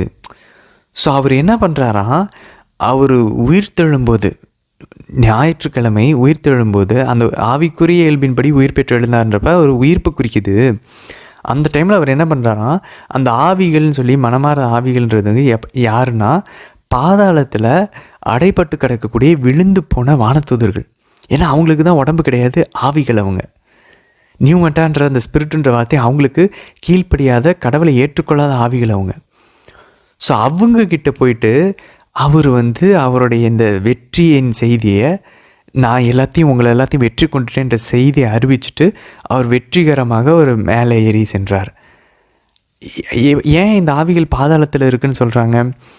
2 பேதுரு 2ஆம் அதிகாரம் 4ஆம் வசனத்தில் நம்ம பார்க்குறோம். ஸோ அவர் உயிர் பெற்று உயிர் தெழுந்து பாதாளத்தில் இறங்கி அவங்களுக்கு போய் அவருடைய செய்தியை, நான் எல்லாத்தையும் உங்களெல்லாம் ஜெயிச்சிட்டேன்னு வெற்றி ஆர்ப்பரிப்போட. ஏன்னா இது நம்ம ஏற்கனவே தெரியும், ரோமியர்கள் இப்படி தான் ஒரு படையை ஜெயிச்சிட்டாங்க அப்படின்னாக்கா அந்த பணைய கைதிகளை வந்து தெருவில் ஃபுல்லாக இழுத்துக்கிட்டு தம்பட்டம் அடிச்சுக்கிட்டு இவங்களாம் தோத்துட்டாங்கன்னு சொல்லிட்டு இவங்க பெருமை பாராட்டிக்கிட்டு அவங்கள எல்லாத்தையும் ஒரு ஊர்வலமாக இழுத்துக்கிட்டு போவாங்க, அவங்கள அசிங்கப்படுத்திக்கிட்டு. ரோமியர்களுடைய ஒரு பாரம்பரியம் உண்டு. ஸோ அந்த மாதிரி ஆண்டவர் வந்து உயிர் தெழுந்ததுக்கப்புறம் இந்த ஆன்மாக்கள்கிட்டலாம் வந்து இந்த ஒரு வெற்றி ஊர்வலத்தை அவர் நிறைவேற்றி விண்ணகத்துக்கு போகிறாரு அப்படின்னு சொல்லி சொல்கிறாங்க முதலே.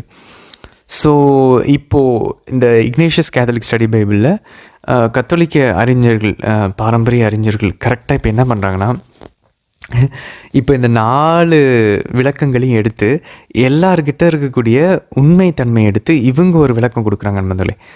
ஸோ என்ன அப்படின்னு சொல்லி பார்த்தோம் அப்படின்னா, நவீன அறிஞர்கள் சொல்கிற மாதிரி இது உயிர் தெழுதலை குறிக்கிறது அல்ல. ஏன்னா தெளிவாக போடப்பட்டிருக்கு 2 பேதுரு 2ஆம் அதிகாரம் 4ஆம் வசனத்தில், 2 பேதுரு கடிதத்தில் வாசிப்போம். அதில் பார்த்தோன்னா அது வந்து பாதாளத்தில் இருக்கக்கூடிய இந்த ஆவிகள் வந்து கடவுளை ஏற்றுக்கொள்ளாத ஆவிகள் பாதாளத்தில் ஹேடேஸில் வந்து அடைக்கப்பட்டிருக்குது. யூதா 6ஆம் வசனத்துலேயும் நம்ம வாசிக்கிறோம், யூதா எழுதின திருமுகத்துலேயும் 6ஆம் வசனத்தில் நம்ம வாசிக்கிறோம். ஸோ இவங்க எல்லாம் ஆவிகள் தான், இவங்க வந்து மனித ஆன்மாக்கள் கிடையாது, விழுந்து போன வானதூதர்கள், அதாவது தீய ஆவிகள். இவங்க பாதாளத்தில் இருக்கிறாங்க.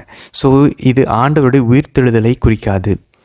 இது ஆண்டவர் புனித சனிக்கிழமை அன்று அவர் இறந்ததுக்கப்புறம் அந்த நாள் என்ன செஞ்சார் அதை குறிக்கக்கூடிய ஒரு நிகழ்வு தான்.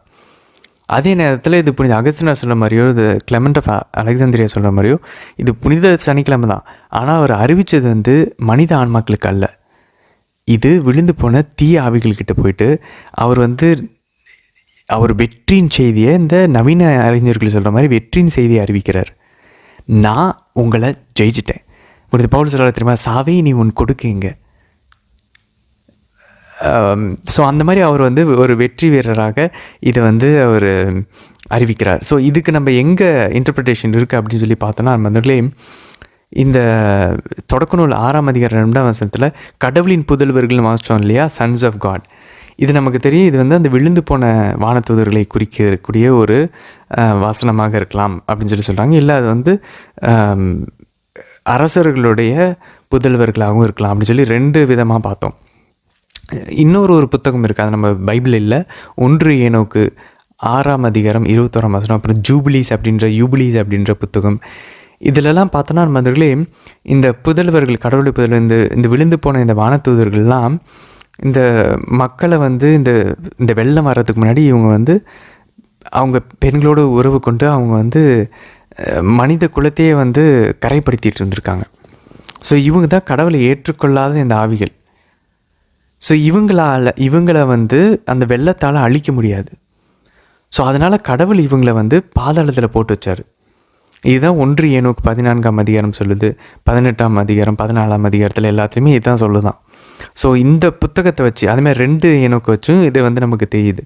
ஸோ யூதருடைய பாரம்பரியப்படி இந்த ஏனோக்கு புத்தகத்தின்படி இவங்களை எல்லாத்தையும் இந்த இந்த இந்த நோயினுடைய இந்த வெள்ளம் வரத்துக்கு முன்னாடி இருந்த இந்த தீய ஆவிகளை வந்து ஆண்டவர் பாதாளத்தில் அடைத்து வைத்தார்.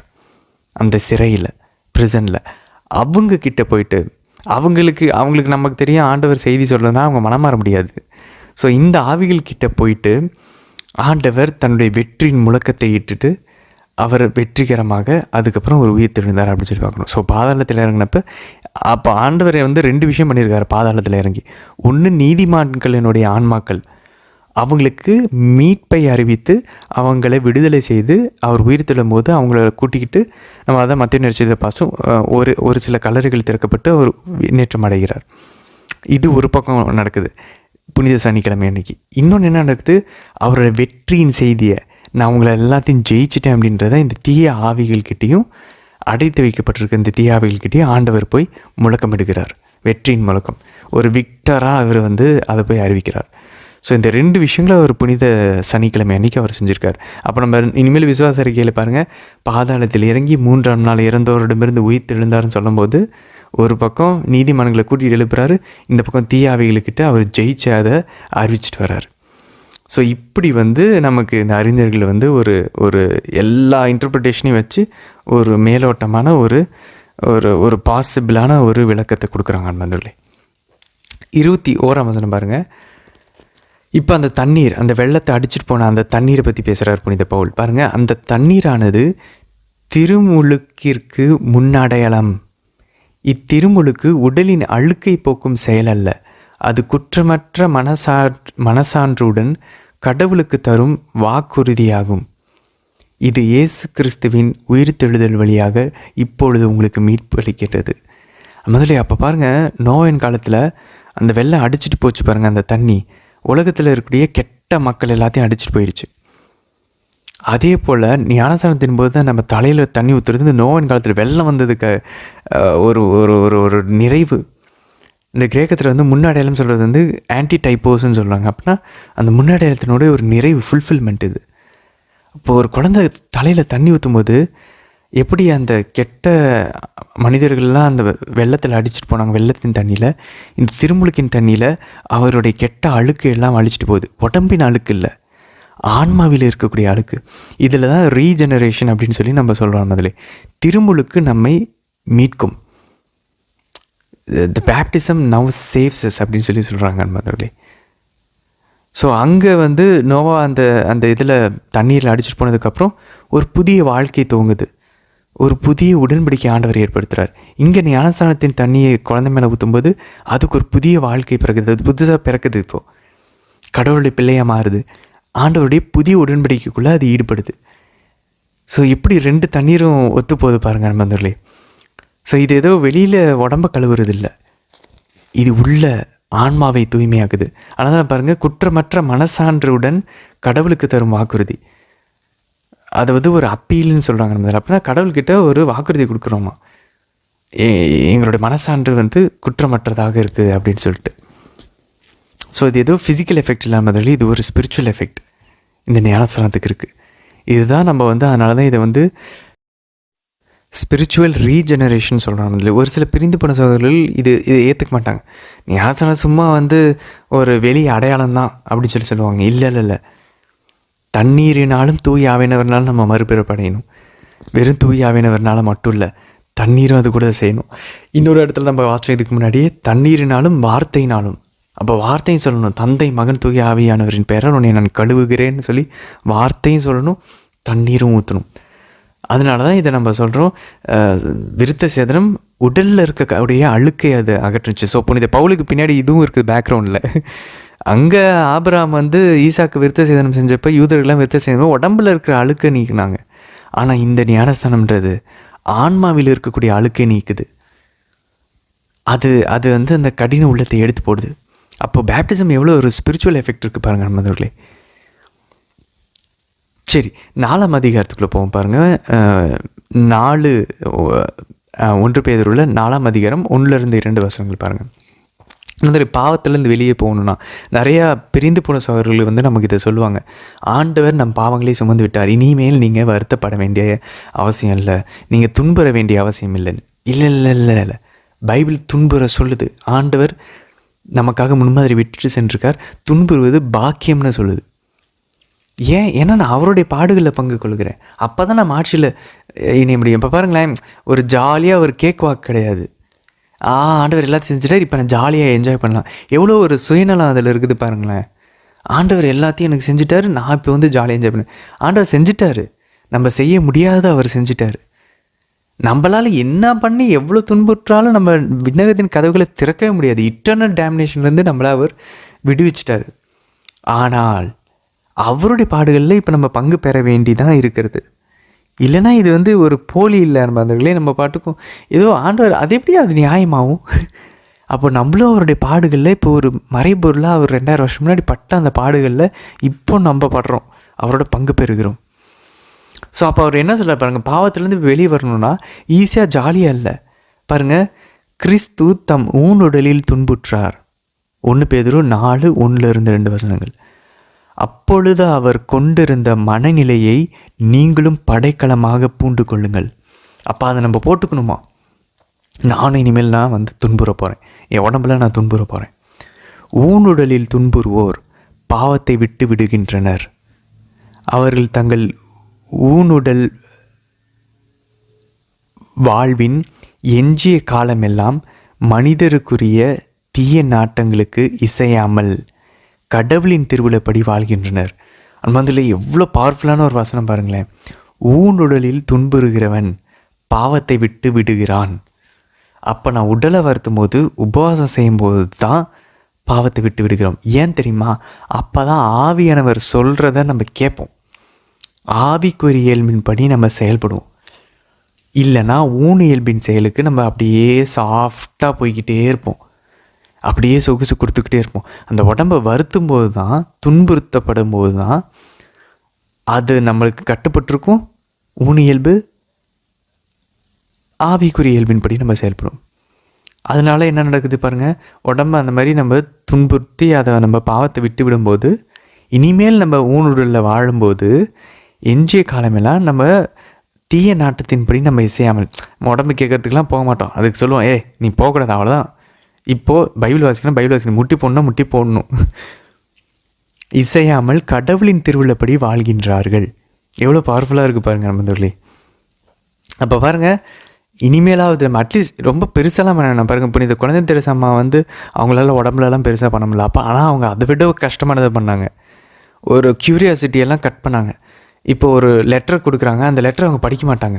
ஏன்னா அதை படிக்கணும், ஆர்வமாக இருக்கணும்னு சொல்லி ஒரு ஒரு ஒரு ஒரு ஆர்வம் வருது, அதை சாக்ரிஃபைஸ் பண்ணுறாங்க. எவ்வளோ கஷ்டம் பாருங்கள் நண்பர்களே. நமக்கு ஒரு லெட்டர் வந்துருச்சு, ஒரு இமெயில் வந்துருச்சு, ஒரு வாட்ஸ்அப் மெசேஜ் வந்துருச்சு, அதை நான் பார்க்க மாட்டேங்க, நாளைக்கு தான் பார்ப்பேன் அப்படின்னு நம்மளால் தள்ளி வைக்க முடியுமா? எவ்வளோ கஷ்டம். ஏன்னா நமக்கு க்யூரியாசிட்டி, அது என்னன்னு சொல்லி பார்க்கணுன்னு தோணுது இல்லை. அதை புனித குழந்தை தெரசா கட் பண்ணாங்க. ஸோ அவங்க பண்ணது வந்து நம்ம ஏதோ லிட்டில் வேணால் ஈஸி இல்லை நண்பர்களே, எளிய வழின்றது அதுதான் ரொம்ப கஷ்டம். ஸோ ஒன்று அந்த மாதிரி போகலாம். ஒருவேளை உடம்புல பண்ண முடியாதவங்க, வயசானவங்க, அந்த மாதிரி நிறைய விஷயங்களை பாருங்கள் எப்படிலாம் யோசிக்கிறாங்க பாருங்கள் புனிதர்கள்.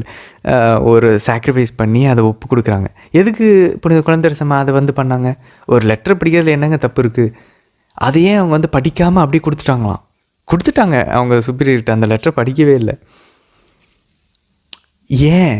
அந்த ஒரு சின்ன க்யூரியாசிட்டியை அவங்க தியாகம் பண்ணி அதை ஒரு குருவுக்காக, வெளியே நற்செய்தி பரப்பு பணி செய்யக்கூடிய ஒரு ஃபாதருக்காக அதை ஒப்பு கொடுக்குறாங்க, கடவுளுக்காக அதை ஒப்பு கொடுக்குறாங்க. எப்படி அவங்க ஜெபிச்சு அவங்களுடைய அந்த துறவற வாழ்க்கையை வாழ்ந்துருக்காங்க பாருங்களேன். அப்போ எனக்கு வயசாகிடுச்சு, என்னால் ஃபாஸ்டிங் இருக்க முடியல, ஃபைன், உடம்புல எதுவும் நீங்கள் துன்புற வேணாம், மனசில் நீங்கள் துன்புறலாமே.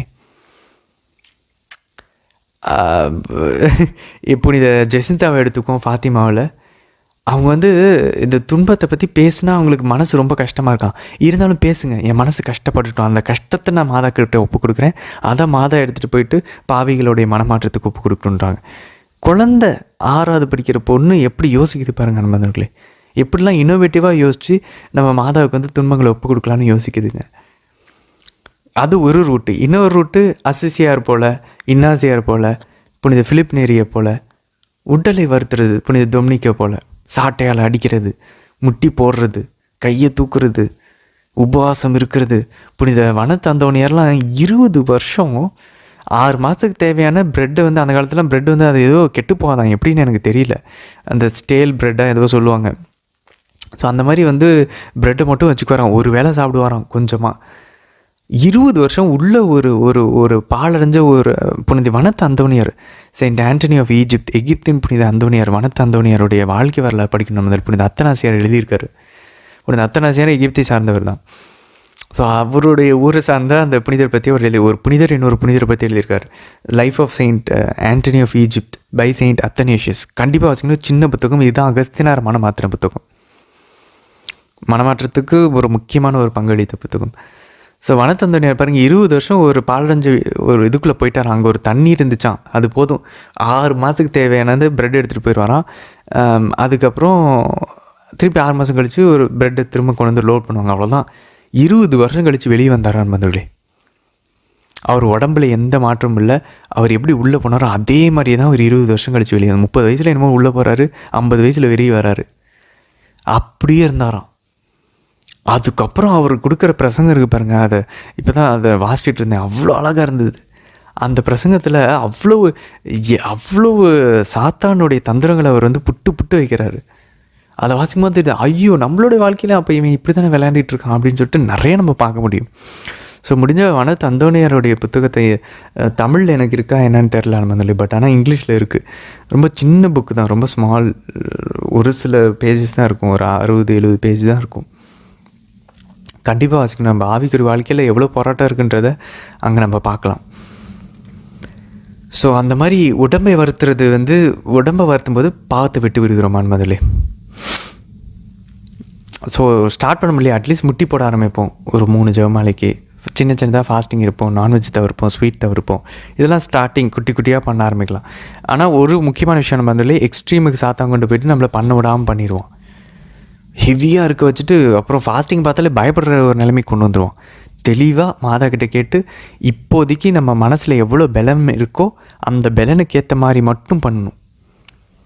இப்போதைக்கு ஒரு ஜமாலிக்கு தான் முட்டி போடுறதுக்கு ஸ்ட்ரென்த் இருக்கா, ஒரு ஜமாலிக்கு முட்டி போட்டு இன்னும் 2 ஜமாலிக்கு முட்டி போடுறதுக்கான ஸ்ட்ரென்த்து கேட்போம்.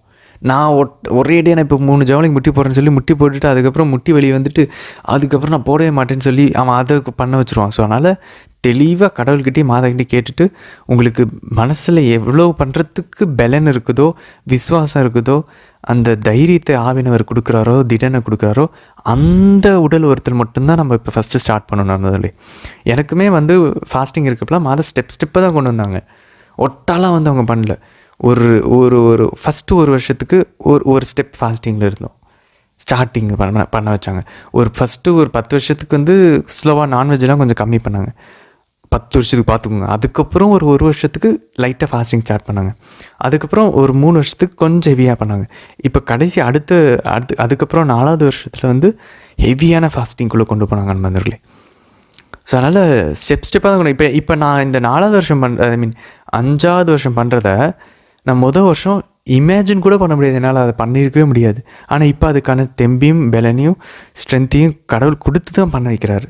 அப்போ அசசியாரால் இப்படி பண்ண முடிஞ்சு, பவுலால் எப்படி பண்ண முடிஞ்சு அப்படின்னா ஆவினவர் தான் உள்ளே கொடுக்குறதுனால நீங்கள் அதை ஜெபிச்சு கண்டுபிடிச்சி தான் நீங்கள் வந்து இதை பண்ணணும். நம்ம வந்து எடுத்தோம் கவுத்தோன்னு இதை பண்ணிட்டா அப்புறம் எனக்கு அந்த மாதிரி ஒரு தடவை ஆச்சு. நான் ரொம்ப அப்படி இது மாதா கூப்பிட்றாங்கன்னு நினச்சிட்டு பார்த்தா அது சாத்தோட வேலையாக இருந்திருக்கு போல். அப்புறம் தான் எனக்கு தெரிய வந்துச்சு. அப்புறம் வேற ஒருத்தர் சொல்லும்போது தான் நான் கண்டுபிடிச்சேன், இது உண்மையிலே அது உங்களுக்கு தெரியுமா, அது கடவுள் தான் கூப்பிட்டாரு அந்த ஃபாஸ்டிங் அப்படின்றப்ப. அப்போ தான் எனக்கு டவுன், ஆமாம்ல அவங்க கூப்பிட்டா இந்த மாதிரி ரிவர்ஸ் எஃபெக்ட் ஆகிடுச்சு. அப்படின்னா ஃபாஸ்டிங் பார்த்தாலே ஒரு பயம் வந்துருச்சு, ஐயோ இதெல்லாம் நம்மளால் முடியாது அப்படின்ற மாதிரி. ஸோ அதுக்கப்புறம் தான் தெரிய வந்துச்சு, ஓகே இது சாத்தானுடைய வேலை, இப்படி கூட பண்ணுவான் அப்படின்னு சொல்லிட்டு. ஸோ அதனால் நமக்கு எவ்வளோ பலன் விசுவாசம் இருக்கோ அதுக்கேற்ற மாதிரி தான் நம்ம பண்ணணும் நண்பர்களே. பட் அதுக்காக அப்படியே நிறுத்திடக்கூடாது, இம்ப்ரூவ் ஆகிட்டே போகணும். சரி, 4ஆம் வசனம் பாருங்கள், 1 பேதுரு 4ஆம் அதிகாரம்.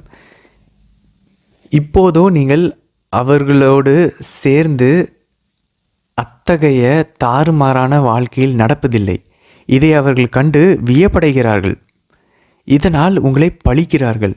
அன்மந்தில் இது நடந்திருக்கா? எனக்கு அன்மந்தில் நான்லாம் படித்தப்போ, காலேஜ் படித்தப்போ கிளாஸில் உட்காந்துட்டு எவ்வளோ கேவலமாக வெறும் எனக்கு பிடிச்ச நடிகரனுடைய கதையை பற்றி அவங்களுக்கு நாங்கள் படத்துக்கு கதை நாங்கள் எழுதிக்கிட்டு இருப்போம், அங்கே கிளாஸ் நடந்துக்கிட்டு இருக்கோம், அதெல்லாம் இன்ட்ரெஸ்ட் இல்லை. எவ்வளோ தப்பாக அதெல்லாம் அப்போ பாருங்கள், அப்போ பிடிக்கல, அப்போ இதெல்லாம் செய்யலை, இப்போ அதெல்லாம் யோசிச்சா அதெல்லாம் தப்பு பாவம்னு இப்போ தெரியுது. அப்போ அதெல்லாம் பைபிள்லாம் அந்தளவுக்கு இல்லை. ஒரு சாப்டர் படிச்சுன்னா அது ஏதோ அப்போல்லாம் கடவுளை தெரியல. எவ்வளோ டைம் வேஸ்ட் பண்ணியிருக்கோம். அதில் எவ்வளோ அழகாக அந்த டைமில் மற்றவங்களாம் படிச்சுருக்காங்க, அந்த டைமை யூஸ் பண்ணாங்க, வாழ்க்கையில் முன்னேறினாங்க. அதெல்லாம் நாங்கள் செய்யலின்றப்ப வருத்தமாக இருந்துச்சு. இப்போ அந்த பையன் கூட பாருங்கள், அந்த ஃப்ரெண்ட்ஷிப்பே இல்லை. இப்போ யாராவது படம் பார்க்க மாட்டேங்கிறாங்க, அதே மாதிரி இகழ்வாங்க, ஃபைன், வியப்படைவாங்க, ஃபைன், ஏன்னா படமே பார்க்குறது இல்லையா.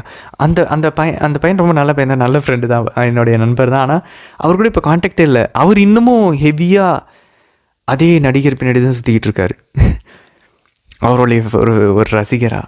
ஆனால் எனக்கு இப்போ சுத்தமாக அதில் இன்ட்ரெஸ்ட் இல்லை. ஸோ கடவுள் எவ்வளோ அழகாக மாற்றி கூட்டிகிட்டு வந்திருக்க பாருங்க. இதுக்கு முன்னாடி தாறுமாறான வாழ்க்கையில் அவங்களோட வாழ்ந்தோம், இப்போ அவங்களோட நம்ம சேரதில் பார்த்து வியப்படைகிறாங்க. எனக்கு இது வரைக்கும் யாரும் என்னை ரொம்ப இகழ்கிற அளவுக்குலாம் அவங்களுக்கு கூட நான் வந்து கான்டாக்டே வச்சுக்கிறது இல்லை. பட் உங்களோட வாழ்க்கையில் நீங்கள் அந்த மாதிரி இகழ்கிறவங்க நிறைய பேர் இருந்தால் இது நடக்கும்னு சொல்கிறாரு புனித பேதுரு. இப்போ இதெல்லாம் நடக்கவே இல்லையா அப்படின்னா நம்ம இன்னும் கிறிஸ்தவ வாழ்க்கைக்குள்ளே வரல. என்னம்மா நீ இன்னும் நகை போடவே மாட்டேன், என்ன நீ இவ்வளோ சிம்பிளாக ட்ரெஸ் போடுற, நம்மளை யாராவது வியப்படையணும், நம்மளை பார்த்து, நம்ம போடுற ட்ரெஸ்ஸு, நம்ம பேசுகிற வார்த்தைகளை பார்த்து, நம்ம வாழ்க்கையை மாற்றுறதை பார்த்து, என்ன 10 விருப்பங்கள்லாம் கொடுக்குறீங்க, அதெல்லாம் பழைய ஏற்பாடு, அதெல்லாம் தேவையில்லை, எதோ சொல்லுவாங்க. உங்களுக்கு இப்போ நீங்கள் முதல்ல உங்கள் குடும்பத்துக்கு சேர்த்துவீங்க, என்னென்னமோ சொல்லுவாங்க, வியப்படைவாங்க, நம்மளை பழித்துரைப்பாங்க. அந்த மாதிரி நம்ம நடக்கலை அப்படின்னா நம்ம வந்து அவங்கள மாதிரியே வாழ்ந்துட்டுருக்கோன்னு அர்த்தம், நம்ம பைபிள் படி வாழலன்னு அர்த்தம். இந்த டெஸ்ட்டில் கண்டுபிடிச்சிடலாம். இருந்தாலே நம்மளை பார்த்து யார் வியப்படையில், நம்மளை வந்து இகழில் பழித்துரைக்கலைன்னா நம்ம உலகத்தின் போக்கில் போயிட்டுருக்கோம், அவங்கள மாதிரியே இருக்கும். அதனால் அவங்களும் நம்மளை மாதிரி இருக்காங்கன்னு சொல்லி எதுவும் சொல்கிறதில்ல, விட்டுட்டு போகிறாங்க. 8ஆம் வசனம் பாருங்க நண்பர்களே, எல்லாவற்றுக்கும் மேலாக ஒருவருக்கு ஒருவர் ஆழ்ந்த அன்பு காட்டுங்கள், ஏனெனில் அன்பு திரளான பாவங்களை போக்கும். முதல்ல இது வந்து நீதிமொழிகள் 10ஆம் அதிகாரம் 12ஆம் வசனத்தினுடைய ஒரு மேற்கோள் நண்பர்களே. அதேமாரி 1 கொரிந்தியர் 13:4-7. அன்பு வந்து மற்றவங்களுடைய இதை பொறுத்துக்கணும். ஸோ அன்பு இருந்துச்சுன்னா பாவங்களை போக்கும். அப்படின்னா பாவங்களை வந்து பொறுத்துக்கும், அதை வந்து மறந்துடும், மன்னிச்சிடும். ஸோ அன்பு இருந்துச்சுன்னா திரளான பாவங்களை கூட நம்ம வந்து போக்கிடுவோம் அப்படின்னு சொல்கிறாங்க. 10ஆம் வசனம் பாருங்கள், நீங்கள் கடவுளுடைய பல்வகை அருங்கொடைகளின் சீரிய பொறுப்பாளர்கள், எனவே உங்கள் ஒவ்வொருவருக்கும் தாம் பெற்றுக்கொண்ட அருங்கொடையை பயன்படுத்தி ஒருவருக்கொருவர் பணிபுரியுங்கள். அதனால புனித பவுல் 1 கொரிந்தியர் 12 சொன்னது போல் இந்த கேரிசம்ஸ், அருங்கொடைகள் திருச்சபை கட்டி எழுப்புறதுக்காக தான் நம்ம பயன்படுத்தணும். மியூசிக் பாட தெரியுது, நல்லா பாட வருது, இல்லை எனக்கு பூக்கள் அலங்காரம் பண்ணுறது, திருச்சபைக்காக கொடுக்கணும். 11ஆம் வசனம் பாருங்கள், ஒருவர் பேசும் கொடையை பெற்று இருந்தால் அவரது பேச்சு கடவுளுடைய வார்த்தைகளைப் போல இருக்கட்டும். முதல்ல அப்போ பாருங்களேன், நம்ம வந்து நற்செய்தி அறிவிக்கிறது இன்றைக்கி புனித பவுல் அதான் சொல்ல பாருங்க, நான் அப்படியே உங்களை அப்படியே ஏற்றி புகழ்ந்து போற்றிலாம் நான் வந்து உங்களை ஃப்ளாட்டரிங் வேர்ட்ஸ்லாம் நான் யூஸ் பண்ணல. கடவுளுடைய வார்த்தையை நான் கடவுளுடைய வார்த்தையை அறிவித்தேன். பேசுகிறவர்கள் கடவுளுடைய வார்த்தையை பேசணும். ஒருவர் பணி செய்யக்கூடிய கொடையை பெற்றிருந்தார், கடவுள் அருளும் ஆற்றலினால் பணி செய்வது போல செய்யட்டும். இவ்வாறு இயேசு கிறிஸ்தின் வழியாக கடவுள் அனைத்திலும் பெருமைப்படுவார். அப்போ நம்ம பேசுகிறது கடவுளை வார்த்தையாக இருக்கணும், செய்கிறது கடவுளுடைய ஆற்றல்னால செஞ்சோன்னா கடவுள் பெருமைப்படுவார். பேசுகிறது நம்ம வார்த்தை, நான் அப்படியே செமையாக பேசிட்டேன், சத்தமாக அப்படியே சூப்பராக பாடிட்டேன், நான் வந்து என்னுடைய ஆற்றல்னால செஞ்சேன்னு நினச்சோன்னா பெருமைப்படுறது நம்மளாயிரும் என்பதுவே. கிறிஸ்து பெருமை பண்ணுமா, அவருடைய ஆற்றலையும் அவருடைய வார்த்தையும் நம்ம பேசணும், அதை அவர்கிட்ட கேட்கணும், அதை தான் நம்ம செய்கிறோம். அவருடைய ஆற்றல்னாலே அவருடைய வார்த்தையும் தான் பேசுகிறோம், நம்ம நம்பணும். அப்படின்னா பெருமை அவருக்கு போகும். 12-13 வசனங்கள் பாருங்கள். முதல்ல நம்மளுடைய துன்பத்தை பார்த்து அவர் என்ன சொல்ல பாருங்கள், அன்புக்குரியவர்களே, துன்பத்தீயில் நீங்கள் சோதிக்கப்படும் போது ஏதோ எதிர்பாராதது நேர்ந்து விட்டது என்ன வியக்காதீர்கள். நம்ம யூஸ்க்கலாம், ஐயோ எனக்கு மட்டும் ஏன் எப்படி நடக்குது நம்ம கேட்குறோம்ல, அப்படிலாம் வியக்க வேணான்றாரு. சிம்பிளாக பைபிள் வந்து தெளிவாக சொல்லுது அன்பர்களே. மாறாக கிறிஸ்துவின் துன்பங்களில் நீங்கள் எத்தனை பங்கு கொள்கிறீர்கள் என எண்ணி மகிழுங்கள். அது ஒரு பாக்கியமா. புனித பவுல் தான் சொல்கிறார், புனித பேதுரு இப்போ தான் சொல்கிறார். அப்பொழுது கிறிஸ்துவின் மாட்சி வெளிப்படும் வேளையில் இன்னும் மகிழ்ந்து பேரு வகை கொள்வீர்கள். அப்போ அவருடைய துன்பத்தில் பங்கு கொள்ளாமல் அவருடைய பாடுகளில் பங்கு கொள்ள முடியாது. இது கேத்தலிக் டிஸ்டிங்க்ட் மார்க் அன்பர்களே. எந்த பிரிந்து போன சகோதரர்களும் இதை பற்றிலாம் போதிக்கவே மாட்டாங்க. யாராக இருந்தாலும் சரி, துன்பங்களை ஏற்றுக்கொண்டு அது ஆண்டவருக்காக நான் பாடுறேன்றது புனிதர்கள்கிட்ட, கத்தோலிக்க புனிதர்கள்கிட்ட மட்டும்தான் இதை பார்க்க முடியும். ரொம்ப ரேரு. 18ஆம் வசனம் பாருங்க அன்பர்களே. நேர்மையாளர்களே மீட்கப்படுவது அரிதென்றால் இறை பற்றில்லாதவர்களும் பாவிகளும் தண்டனை பெறுவது திண்ணமன்றோ. புனித பீடு சொல்கிறார் என்பதர்களே. அப்போ தண்டனை தீர்ப்பு வந்து ஆண்டவருடைய வீட்டிலேருந்து ஆரம்பிக்குது, திருச்சபையிலேருந்து ஆரம்பிக்குது, நேர்மையாளர்கள்கிட்டேருந்து ஆரம்பிக்குதுன்னா, திருச்சபை சாராதவர்கள் சும்மா ஜாலியாக தாந்தோணித்தனமாக இந்த உலக வாழ்க்கையில் வாழ்ந்துட்டு பணம் வச்சுருக்கலாம், பெரிய பில்டிங்கு, நிறைய கோடியே பணம் வச்சுருக்கலாம், பெரிய பிஸ்னஸ் வச்சுருக்கலாம், பெரிய பதவியில் இருக்கலாம், சொடக்கு போட்டால் எல்லாம் நடக்கலாம். அவங்களுக்கெல்லாம் தண்டனை திருப்பி பெறுவது திண்ணமன்றோ. நேர்மையாளர்களுக்கே மீட்கப்படுறது இவ்வளோ கஷ்டம்னா ஆண்டவர் அதான் சொல்கிறார், இடுக்கமான வாயிலுக்குள் நுழைஞ்சு தான் போக முடியும், வன்மையாக தாக்குறவங்க தான் உள்ளே நுழைய முடியும், இறுதி வரை நினைத்திருக்கிறவங்க தான் உள்ளே நுழைய முடியும், சிலுவையை சுமந்து கொண்டு வரவங்க தான் உள்ளே நுழைய முடியும். நேர்மையாளர்களுக்கே இவ்வளோ கஷ்டம்னா அப்போ மற்றவங்களுக்கெல்லாம் யோசிச்சு பாருங்க அப்படின்னு சொல்லி சொல்கிறாங்க. 5ஆம் அதிகாரம் 2ஆம் வசனம் பாருங்கள். உங்கள் பொறுப்பில் இருக்கும் கடவுளின் மந்தையை நீங்கள் பாருங்கள். குருக்கள் கண்ணீர்களுக்கு முக்கியமான, ஆயர்களுக்கு முக்கியமான வாசனம் 1 பேதுரு 5:2. உங்கள் பொறுப்பில் இருக்கும் கடவுளின் மந்தையை நீங்கள் மேய்த்து பேணுங்கள். அன்பர்களே, ஆண்டவர் யோவான் நற்செய்தி 21ஆம் வசனத்தில் இதுதான் சொன்னார் பேதுரு பார்த்து, என் ஆடுகளை பேணி வாழ. அதை புனித பேதுரு மற்ற ஆயர்களுக்கு சொல்கிறார், மற்ற மூப்பர்களுக்கு, குருக்களுக்கு சொல்கிறார், கண்ணீர்களுக்கு சொல்கிறார். மந்தையை நீங்கள் மேய்த்து பேணுங்கள், கட்டாயத்தினால் அல்ல, கடவுளுக்கு ஏற்ற மன உவப்புடன் மேற்பார்வை செய்யுங்கள். யாரோ கட்டாயப்படுத்துகிறாங்களேன்னு சொல்லிட்டு பண்ண வேணாம், மன உவப்புடன் மேற்பார்வை செய்யுங்க, சூப்பர்வைஸ் பண்ணுங்கள். ஊதியத்துக்காக பண்ணாதீங்க, ஏதோ எனக்கு கிடைக்குதுன்றதுக்காக பண்ணாதீங்க, விருப்பத்தோடு பணி செய்யுங்கள் அப்படின்றார். எவ்வளோ அழகாக சொல்கிற பாருங்க நண்பர்களே. அப்புறம் பாருங்கள், உங்களிடம் ஒப்படைக்கப்பட்டவர்களை அடக்கி ஆளாமல் மந்தைக்கு முன்மாதிரியாக இருங்கள்.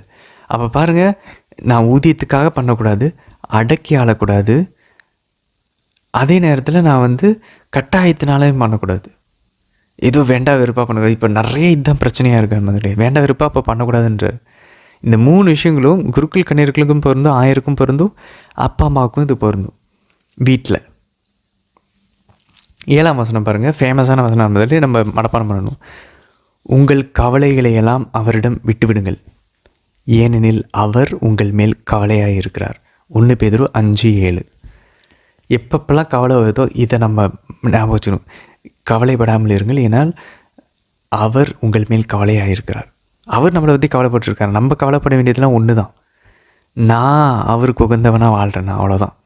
மற்ற நம்மளுடைய தேவையெல்லாம் அவர் பார்த்துக்குவார். அதுக்கப்புறம் பாருங்கள் நம்மதிலே 8ஆம் வசனம் 9ஆம் வசனம் பாருங்கள். அறிவு தெளிவோடு விழிப்பாயிருங்கள், உங்கள் எதிரியாகிய அழகை யாரை விழுங்கலாம் என கர்ஜிக்கும் சிங்கம் போல தேடி திரிகிறது. கர்ஜிக்கும் சிங்கம் போல தான் தேடுறான், சிங்கம் கிடையாது. ஏன்னா சிங்கம் வேற ஒருத்தர், யூதா குலத்தின் சிங்கம். திருவெளிப்பாடில் வாசிப்போம் திரும்பவும், அது ஆண்டவர் இயேசு. சரி, இப்போ இவன் நம்மளை எப்போ பார்த்தாலும் பாருங்கள் விழிப்போடு இருக்கணும். ஏன்னா எப்போ விழுங்கலாம் சுற்றி தெரிஞ்சுக்கிட்டு தான் இருக்கானா பாருங்கள். அதான் நம்ம அந்த புனிதர்களுடைய வாழ்க்கை வனத்தந்தோன்னு பார்த்தோன்னா நமக்கு தெரியும். சரி, இப்போ அவனை எப்படி டிஃபீட் பண்ணுறது பாருங்கள். அசையாத நம்பிக்கை கொண்டவர்களாய் அதனை எதிர்த்து நில்லுங்கள். உலகெங்கிலும் உள்ள உங்கள் சகோதர சகோதரிகள் உங்களைப் போலவே துன்பங்களுக்குள் உள்ளாகிறார்கள் என்பதை நீங்கள் அறிந்திருக்கிறீர்கள் அல்லவா. முதல்ல அப்போது புனித யாக்கோபு சொன்னார், உங்களே நீங்கள் முதல்ல கடவுள்கிட்ட தாழ்த்தி கொள்ளுங்கள், அப்புறம் அவனை எதிர்த்து நில்லுங்க, அவன் ஓடிடுவான்னு புனித யாக்கோபு சொன்னார். புனித பேதுரும் இதுதான் சொல்கிறார். ஆனால் அதுக்கு முன்னாடி வசனத்தில் அவர் என்ன சொல்கிறாரு, 6ஆம் வசனத்தில், கடவுளின் வல்லமையான கரத்திற்கு கீழ் உங்களே தாழ்த்தி கொள்ளுங்கள், அப்புறம் அவனை நீங்கள் எதிர்த்து நில்லுங்க, நம்பிக்கை கொண்டவர்களாய் அதனை எதிர்த்து நில்லுங்கள். ஸோ சாத்தான் எதிர்க்கிறதுக்கு முன்னாடி புனித பேதுரும் சொல்கிறாரு, புனித யாக்கோபும் சொல்கிறாரு, நம்ம கடவுளுடைய கரத்துக்கு கீழே தாழ்த்தணும். அதனால தான் ஆண்டு சொல்கிறார், தாழ்த்துறதுனா ஃபாஸ்டிங் தான். இவ்வகையான பேய்கள் ஜபத்தினாலும் உபவாசத்தினாலும் அன்றி வேறு எதுனாலும் வெளியேறாதுன்றார் மார்க் நற்செய்தியில். அதுக்கப்புறம் 10ஆம் வசனம் பாருங்கள் நண்பர்களே. இந்த இந்த சோதனையினாலலாம் என்ன வருது பாருங்கள். சிறிது காலம் துன்பங்களுக்கு பின் அவர் உங்களை சீர்படுத்தி, ஃபஸ்ட்டு, செகண்டு உறுதிப்படுத்தி, தேர்டு வலுப்படுத்தி நிலை நிறுத்துவார். நம்மளை ஸ்ட்ரென்தன் பண்ணுவார், நம்மளை எஸ்டாப்ளிஷ் பண்ணுவார், நம்மளை பலப்படுத்துவார். அவர் நம்மளை வந்து சீர்படுத்தி உறுதிப்படுத்தி வலுப்படுத்தி நிலை நிறுத்துவார். முதல்ல நமக்கே அது புரியும் பாருங்களேன். ஒரு ஹெவியான ஒரு கஷ்டமான ஒரு சூழலிருந்து வெளியே வந்ததுக்கப்புறம் மற்ற கஷ்டம்லாம் குட்டி குட்டியாக நமக்கு தெரியும். ஏன்னா அதை விட ஒரு பெரிய கஷ்டத்துக்கு நம்ம போயிட்டு வந்துட்டோம்ல. அப்போ பாருங்கள், சோதனை நம்மளை வந்து பலப்படுத்துது, உறுதிப்படுத்துது, ஸ்திரப்படுத்துது, நிலைநிறுத்துது. அதனால தான் கடவுள் அனுமதிக்கிறார். அது உடல் நோயாக இருக்கலாம், மனநோயாக இருக்கலாம், தடையாக இருக்கலாம், எது வேணா இருக்கலாம். மனங்களே 13ஆம் வசனம் பாருங்களேன். உங்களைப் போலவே தேர்ந்து கொள்ளப்பட்ட பாபிலோன் சபையாரும் என் மகன் மார்க்கும் உங்களுக்கு வாழ்த்து கூறுகின்றனர். முதல்ல அந்த பாபிலோன் சபையார்ன்றது இறையில் அறிஞ்சிட்டு அந்த காலத்தில் அந்த ரோம் தான் வந்து இவங்களை அடக்கி ஆண்டுருந்துச்சுல. ஸோ இஸ்ரேலினுடைய எதிரியை வந்து பாபிலோன் தான் சொல்லுவாங்க. ஸோ ரோமையும் பாபிலோன் தான் சொல்லுவாங்களாம். சரி, 1 தெசலோனிக்கரில் போவோம் பாருங்கள். முதலே 1ஆம் அதிகாரம் 3ஆம் வசனம். செயலில் வெளிப்பட்ட உங்கள் நம்பிக்கையும், ஸோ ஃபெய்த்தை பற்றி பேசுகிறார். ஒர்க்ஸ் வித் ஃபெய்த், செயலில் வெளிப்பட்ட உங்கள் நம்பிக்கை, சும்மா நம்பிக்கை இல்லை. அது சாத்தான் கூட தான் நம்புது கடவுள் தான், ஆண்டவர் இயேசு தான் மகன், இறை மகன் சொல்லி. ஸோ செயலில் வெளிப்பட்ட உங்கள் நம்பிக்கை, ஒரு தியாலஜிக்கல் வச்சு இறையல் பண்பு வந்துருச்சு, நம்பிக்கை. அடுத்து பாருங்கள், அன்பினால் உந்தப்பட்ட உங்கள் உழைப்பையும். அப்போ நம்ம உழைக்கிறது அன்பினால் உந்தப்பட்டு உழைக்கணுமா? தெசலோனிக்கர்களை அவர் பாராட்டுறாரு. ஸோ ஃபெய்த் வந்துருச்சு, இப்போ லவ் வந்துருச்சு, சேரிட்டி வந்துருச்சு. அடுத்து என்ன? 3வது இறையல் பண்பு எதிர்நோக்கு தான். பாருங்கள், ஆண்டவர் இயேசு கிறிஸ்துவை எதிர்நோக்கி இருப்பதால் நீங்கள் பெற்றுள்ள உங்கள் மன உறுதியையும் நம் தந்தையாம் கடவுளின் முன்னிலையில் நினைவு கூறுகிறோம். அண்ணதில் அப்போ புரியுது. பவுலோட ஜெபத்தை பாருங்களேன், எவ்வளோ அலைவாக உயிரோட்டமாக நெருக்கமாக இருக்குது. கடவுள் தந்தைக்கு முன்னாடி அவர் இதெல்லாம் நினைவு கொண்டுட்ருக்காராம். அப்போ அவர் ஜெபத்தை அவர் எப்படி பார்க்குறாருப்பாங்க? தந்தையின் பிரசன்னத்தில் உட்காந்துக்கிட்டு தெசலோனிக்கர்களை பற்றி அவர் நினைச்சு பார்க்குறாராம். அதுவே அவர் ஜெபமாக பார்க்குறாரு. தந்தையின் முன்னிலையில் நான் நினைவு கூறுகிறேன், அது ஒரு ஜெபம். எதை? செயலில் வெளிப்பட்ட நம்பிக்கை, அவருடைய உழைப்பில் இருக்கக்கூடிய அன்பு, இயேசு கிறிஸ்துவை எதிர்நோக்கி இருக்கக்கூடிய எதிர்நோக்கு.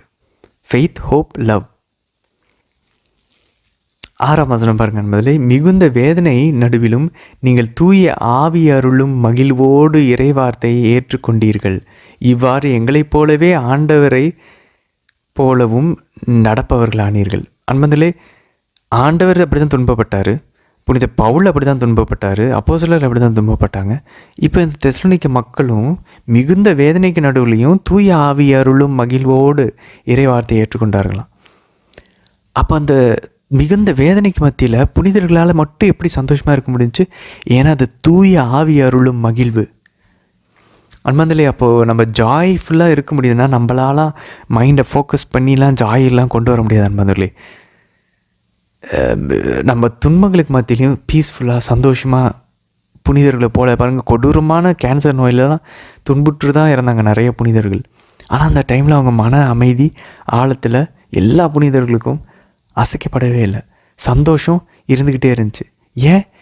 ஏன்னா உள்ளே இருந்து ஆவினவர் அதை கொடுத்துக்கிட்டு இருக்காரு. இப்போ புரிஞ்ச அன்பர்களே சீக்கிரட்டு.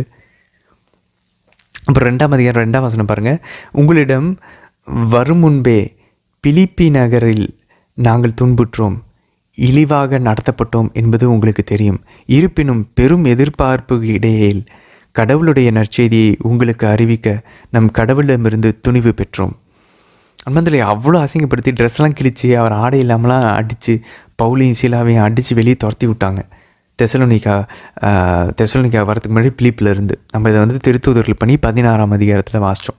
19 to 24 வசனங்களில் அடித்து ட்ரெஸ்ஸை அவுத்து சிறையில் அடித்து அவங்கள வெளியே அமுச்சு விட்டாங்க. இதனால் நம்மளாம் என்ன பண்ணியிருப்போம்? நம்மளாம் அப்படியே வருத்தப்பட்டு இருந்துருப்போம். ஏன்னா நமக்குள்ளே ஆவியானவர் செயல்படலை, நம்ம அந்தளவுக்கு கடவுளோட நெருக்கமாக இல்லை. ஆனால் இவங்க கடவுளோட திருவிழத்தின்படி நடக்கிறாங்க, ஆவியானவர் செயல்படுறாரு. அப்போ பாருங்கள், இருப்பினும் பெரும் எதிர்ப்புகளுக்கிடையே கடவுளுடைய நற்செய்தியை உங்களுக்கு அறிவிக்க நம் கடவுளிடமிருந்து துணிவு பெற்றோம். அப்போ இங்கேயும் ஆவியானவர்கிட்ட இருந்தால் துணிவை பெற்று அவங்க அறிவிக்கிறாங்க. அப்போ பாருங்க நம்ம துன்பத்துக்கு மத்தியில் சந்தோஷமாக இருக்கணுமா, எதிர்ப்புகளுக்கு மத்தியில் துணிவோடு இருக்கணுமா, கரேஜும் ஜாயும் ஆவியானவர்கிட்ட இருந்தால் வருது. அப்போ ஜெபத்தில் எவ்வளோ இருக்கிறோமோ அவ்வளோக்கு எவ்வளோ நம்ம இந்த பண்பை நம்ம பெற்றுக்கொள்ளலாம்.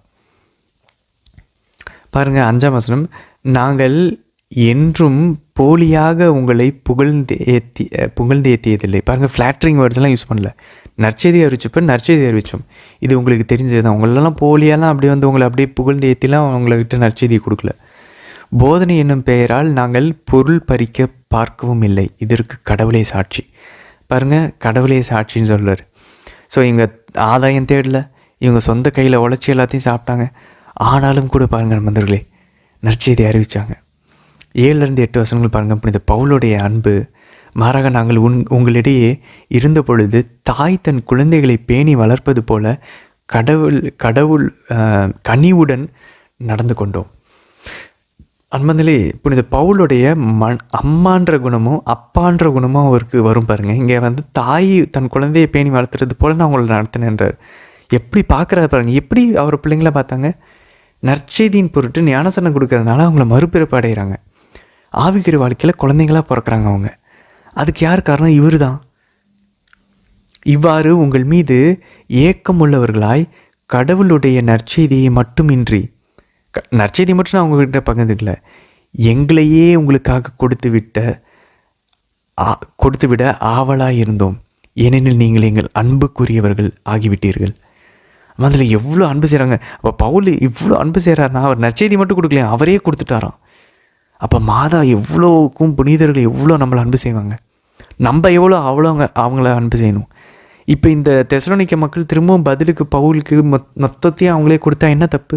ஏன்னா எல்லாம் கிறிஸ்துவின் அன்பில் தான் இதெல்லாம் பகிர்ந்து நடந்துக்கிட்டு இருக்கு. எல்லாம் ஒரே குடும்பம், ஒரே உடலாக இருக்கிறாங்க, ஒரே உடலினுடைய உறுப்பினர்களாக இருக்கிறாங்க.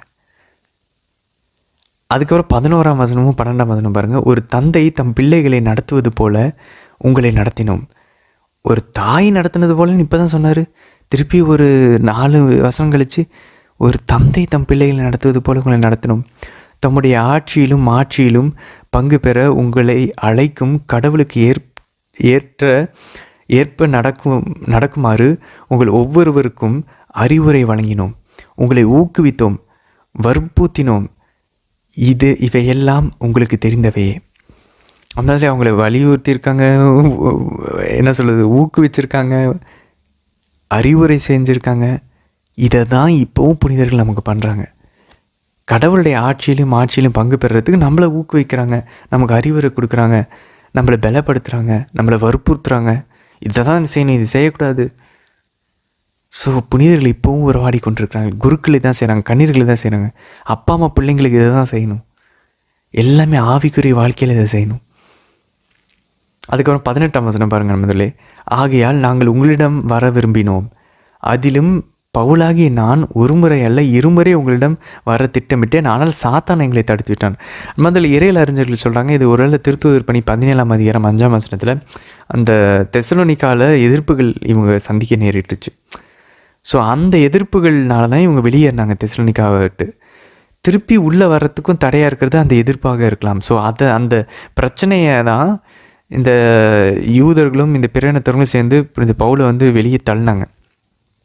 ஸோ அந்த பிரச்சனையை தான் சாத்தானினுடைய எதிர்ப்பாக புனித பவுல் பார்க்கலாம் அப்படி சொல்லி சொல்கிறார். ஸோ அப்போ பாருங்கள், சாத்தானுடைய தடை வரும் ஆண்டவருடைய திருவிழத்தை செய்யும்போது. பட் இருந்தாலும் நம்ம புஷ் பண்ணணும். 7ஆம் வசனம் பாருங்கள் அன்பர்களே, எங்கள் இன்னல் இடுக்கங்களில் நடுவில் உங்களது நம்பிக்கையை கண்டு உங்களால் நாங்கள் ஆறுதல் அடைகிறோம். முதல்ல நானும் ஆக்சுவலாக ஒரு சில விஷயங்கள்லாம் நான் ஆக்சுவலாக யோசிச்சுட்டு இருந்தேன், நம்ம அதெல்லாம் தேவையில்ல, அந்த ஆறுதல் கூட வேண்டான்னு. அப்புறம் இப்போ பைபிள் வாசிக்கும் போது தெரியுது, ஓகே ஒரு சில விஷயங்கள் நம்ம மனுஷங்களாக இருக்கிறோம். இப்போ சாதா நம்மளை எக்ஸ்ட்ரீமில் கொண்டு போயிட்டு உனக்கு எந்த ஆறுதல் வேணாம், நீ வந்து ஒரு வனத்தந்தோனியார் போல் நீ இருன்னு சொல்லிட்டு நம்மளால் முடியாததை அவன் ட்ரை பண்ண வச்சு நம்மளை பயப்பட வச்சு எதுவுமே பண்ண விடாமல் பண்ணிடுவான். இதுதான் சாத்தானுடைய வேலை. இதை புனித யோவேல் என்ன சார் தெளிவாக நமக்கு கூறுகிறார். ஸோ புனித பவுல் வந்து ஓகே ஆவியானவர் வந்து என்னை பலப்படுத்துவார், எனக்கு அவரும் ஆறுதல் கொடுப்பாரு, நீங்கள் உங்கள் ஆறுதல்லாம் வேணாம்னு சொல்லி அவர் கட் பண்ண மாட்டேங்கிறார் பாருங்க. நேச்சுரலாக ஒரு சில விஷயங்கள் வரதை அவர் ஏற்றுக்கிட்டே போயிட்டே இருக்கிறார். ஸோ அந்த அந்த அதான் சொல்லுவாங்க, அந்த ஸ்பிரிட்டில் மூவ் ஆகணும் அப்படின்னு சொல்லி ஒரு சில பேர் சொல்லுவாங்க, கரிஸ்மேட்டிக்கில் இருக்கும். அப்படின்னா ஆவியில் மூவ் பண்ணணும். நம்ம ஆவினா நம்மளை எதில் ஒரு சில விஷயங்கள் மனுஷங்கிட்டேருந்து வாங்க சொல்லுவார், ஒரு சில விஷயங்கள் வேண்டான்னு அவர் என்ன சொல்கிறாரோ அதை நம்ம கரெக்டாக பண்ணிக்கிட்டே போயிட்டு இருந்தோம்னா பிரச்சனை இல்லாமல் இருக்கும். ஸோ அதுக்கு பண்ணணும்னா ஜெப நிலையில் இருக்கணும். அதுக்கு தான் நமக்கு ஒரு நாளைக்கு அட்லீஸ்ட் 3-4 ஜெபமாலைகள் நமக்கு உதவும் அப்படின்னு சொல்லி சொல்கிறோம், இதெல்லாம் பகுத்தறிகிறதுக்கு. சரி, நம்ம தொடர்ந்து பயணிக்கலாம். நாளை தினத்திற்கான வீடியோவில் நம்ம சந்திக்கலாம். ஆமேன்.